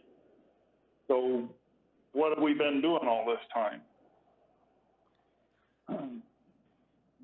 The state initially came out with language that was very different than what they are now, which basically says everything we do trumps everything that's done locally, unless we get and request, which is very permissible.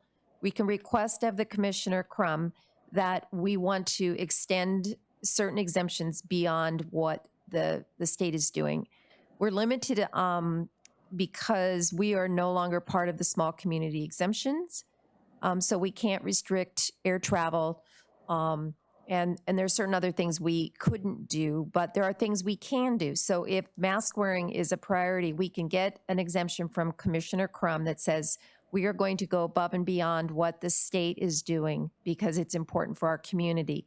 Similarly, if we choose to delay when we start a state mandate, we just need to get approval with rationale as to why we're doing it. And then we can delay the start of a state mandate that's already in effect. But the state at this point is driving the ship, and we get to request to get off in certain ports of call. So Initially, Cordova had an exemption because we didn't have a tribal hospital. And then they changed the requirement that if you're on the road system, which includes served by a marine highway system, then you're not exempt. And critical access hospital is what we do have. So The administration took care of the ferry part. We're not served by a ferry. But their interpretation is that because we do have a port of call and ferry services coming, scheduled, we are on the roads. That was being facetious. Okay.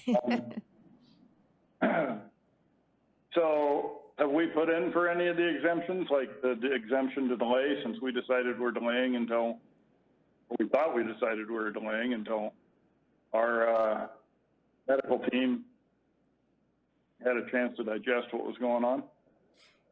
So what's built in and we have approval on is our 10-day delay. If it's longer than 10 days, we'll have to have a different rationale.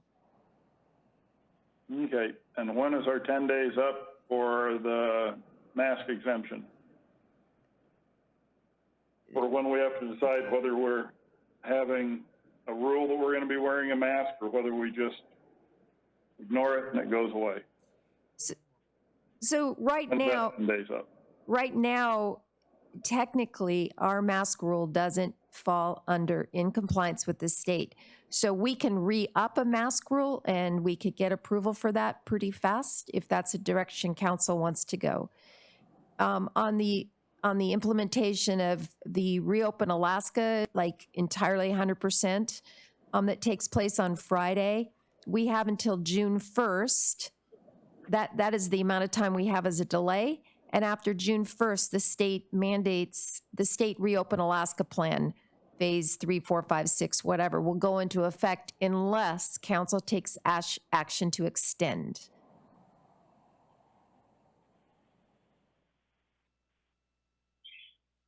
Okay, so we as the council have to come to a decision on this next Wednesday's special meeting if we have one? Yeah, that would be plenty of time because we have until June 1st. So if you took action and said we want to extend or we want to comply, we can do that, whatever it is, it's within the 10 days. Okay, thank you very much. Okay, COVID-19 discussion, council?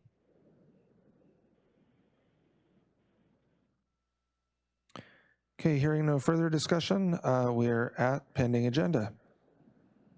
And I think I heard at least 2 councilmen, if not 3, suggest a special meeting for next Wednesday. Is that the consensus of council? I certainly want one. That sounds good to me. Okay, noon, May 27th, special meeting, yes? Yeah. Okay. Okay. And what did you mention, Susan, on the next setting, the next regular meeting, we set the mill rate? Mm-hmm. Okay. So our next We are doing the special meeting, the regular meeting, the first week of June. Right, June 3rd. June 3rd. So we've got a special meeting May 27th and a June 3rd, and then we'll just follow that special meeting format where we have the incident management team reports, so forth. Yes. And then we'll have this is Selena. Vice Mayor Meyer. Yeah, I was just, maybe Susan can put under the items referred back to staff, put that resolution today for that property on there so we have it at least listed on our regular agenda, pending agenda sheet.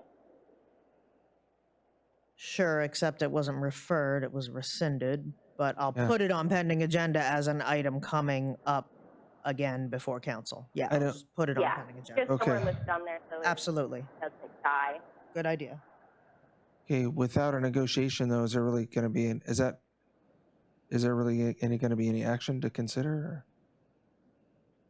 Possibly.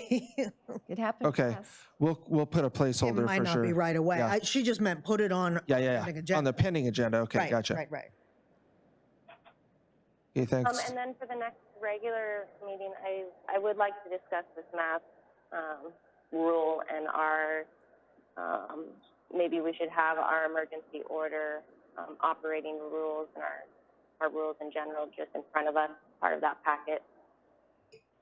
I was thinking of putting that in front of you for the special meeting on Wednesday. Wednesday, Councilman Mayer? Yes. I'd say we should consider the reopen, or staying at phase 2 or moving to 3, 4. Yeah. And the mask. And the mask rule. Yeah. And I think I heard you ask for kind of a summary of the current rules in place. I laugh. What's your role? Okay. Mr. Mayor, I have a question. Councilman Gleason. So, I thought that we had that rule down at the harbor because we own the harbor and we can enforce that down there. Am I not correct in that? We set a different rule for the harbor. However, it is basically universally being applied across the city. We can discuss how we want to implement a mask rule if we do one, and make it specific to an area. But what happens in the harbor and what happens just outside of the harbor seem to be in, everyone wanted to keep them in line. So I guess my question was, we're allowed to do that because we have the harbor. It doesn't matter what the state does, but since we own the boat harbor, we can require. Yes. Okay, I was just making sure.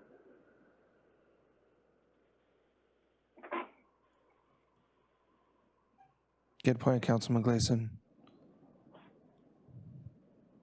Anything else for pending agenda? Okay, we'll go back to, we have audience participation. That phone number again is 253-6202. 253-6202.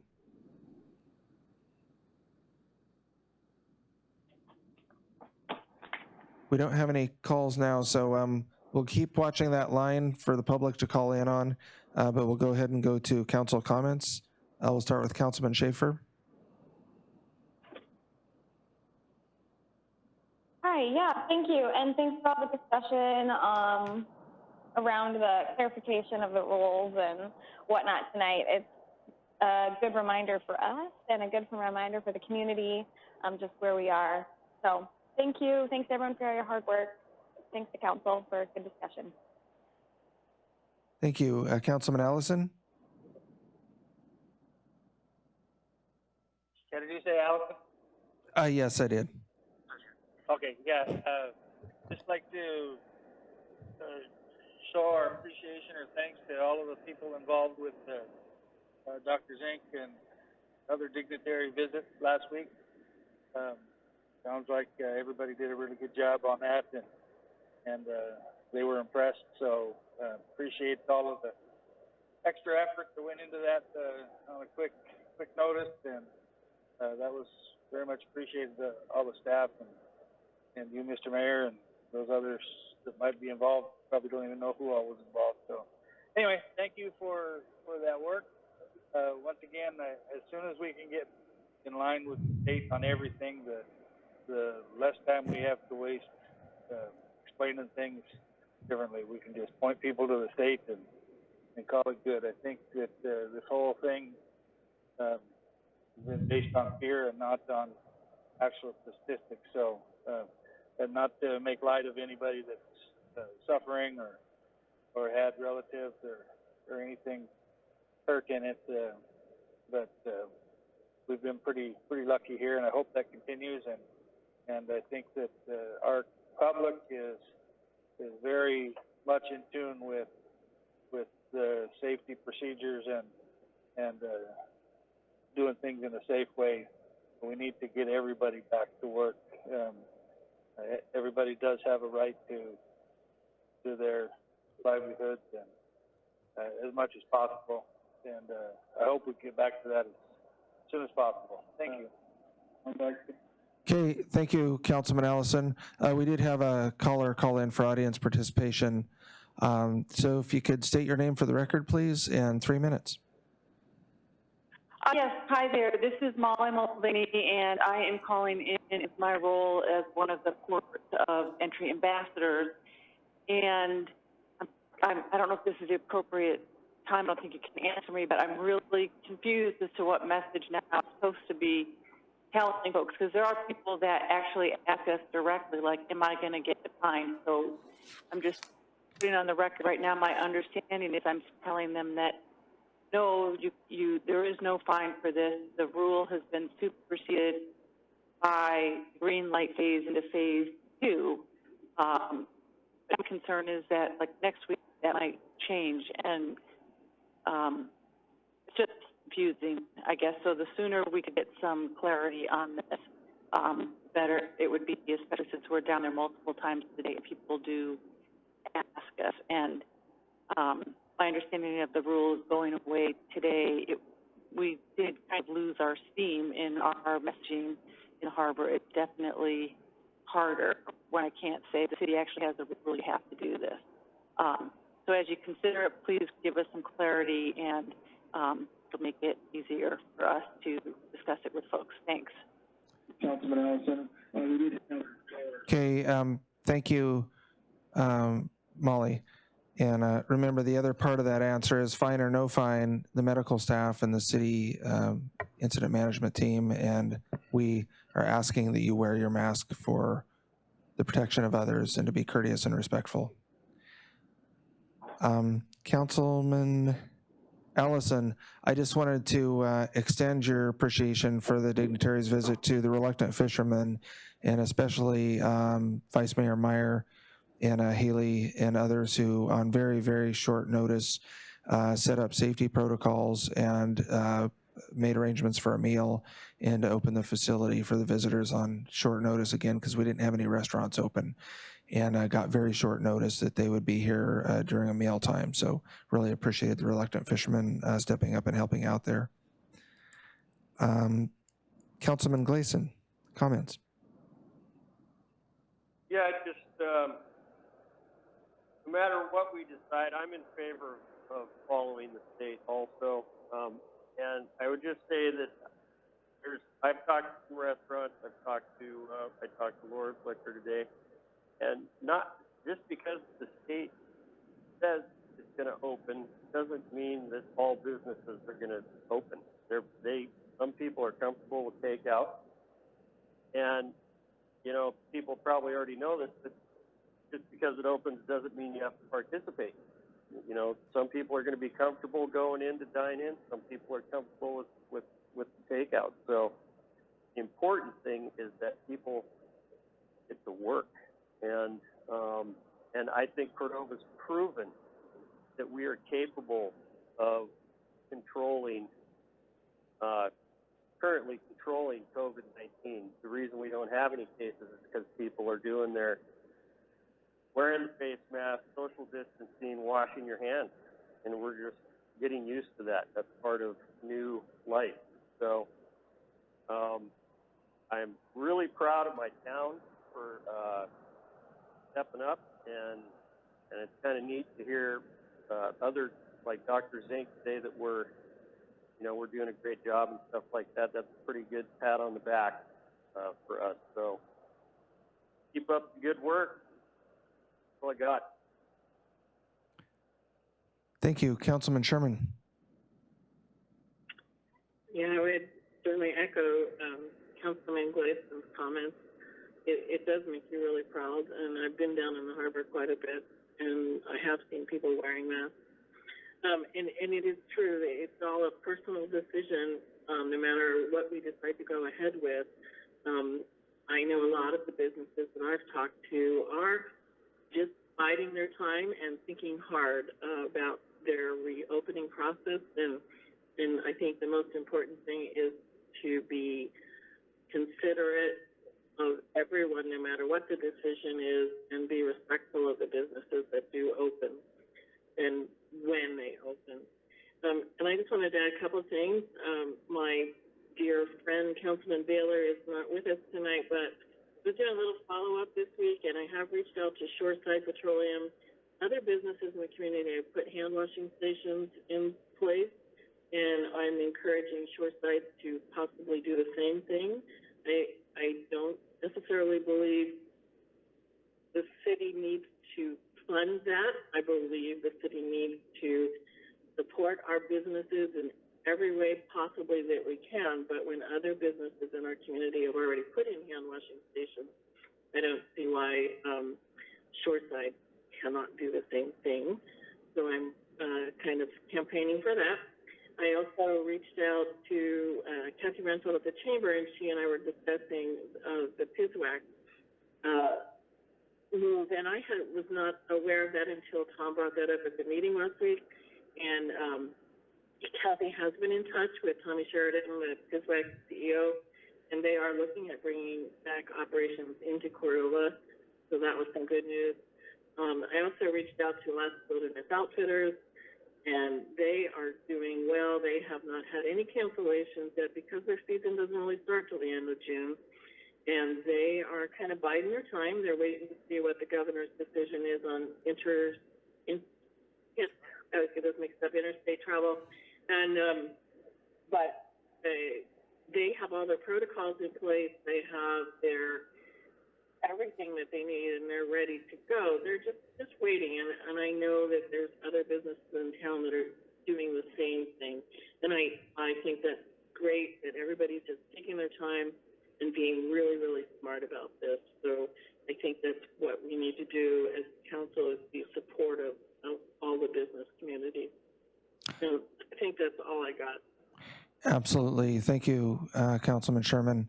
I had a chance to talk to Tommy Sheridan as well, and I think they're definitely looking at moving their business back to Cordova, partly because of the low risk, because of the good performance of the community. But also, you reminded me of another section of the state's CARES authorization that the legislature did this week.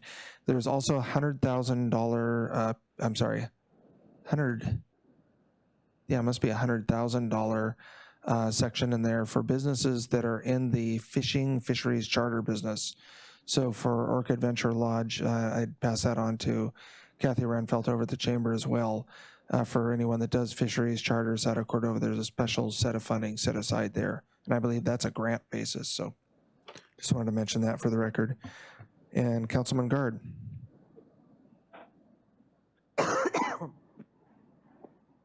Yeah.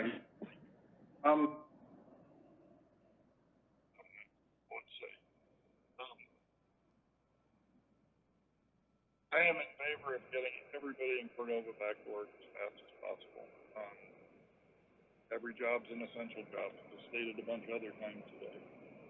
But we've been given so little choice on how we can manage our local emergency here with the state and I'm not trying to beat up on administration or that, but nobody's infallible. When you look at the administration's track record on budgets their first year, what they could do and what they couldn't do, and big slashing we did gave us the largest supplementary budget we'd ever had in the state of Alaska the following spring. Nobody's infallible.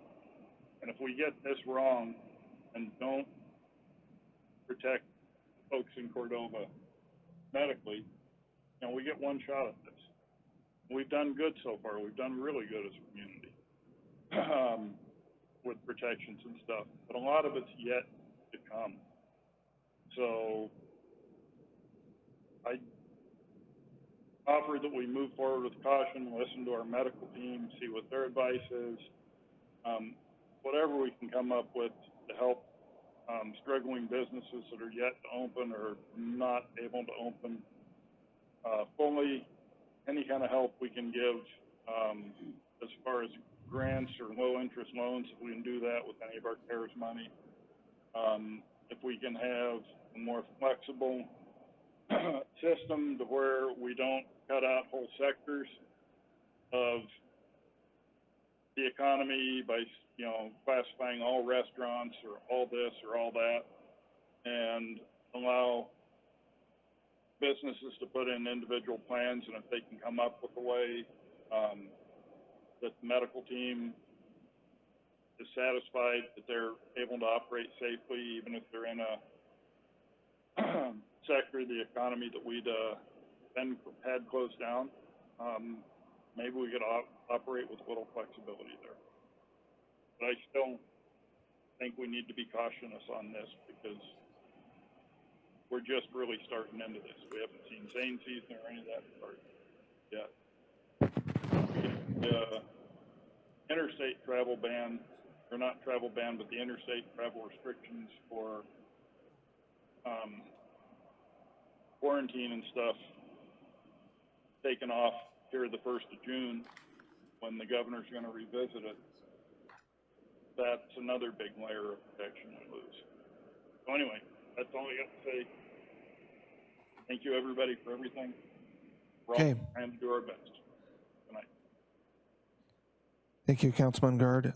Councilman Meyer, Vice Mayor Meyer.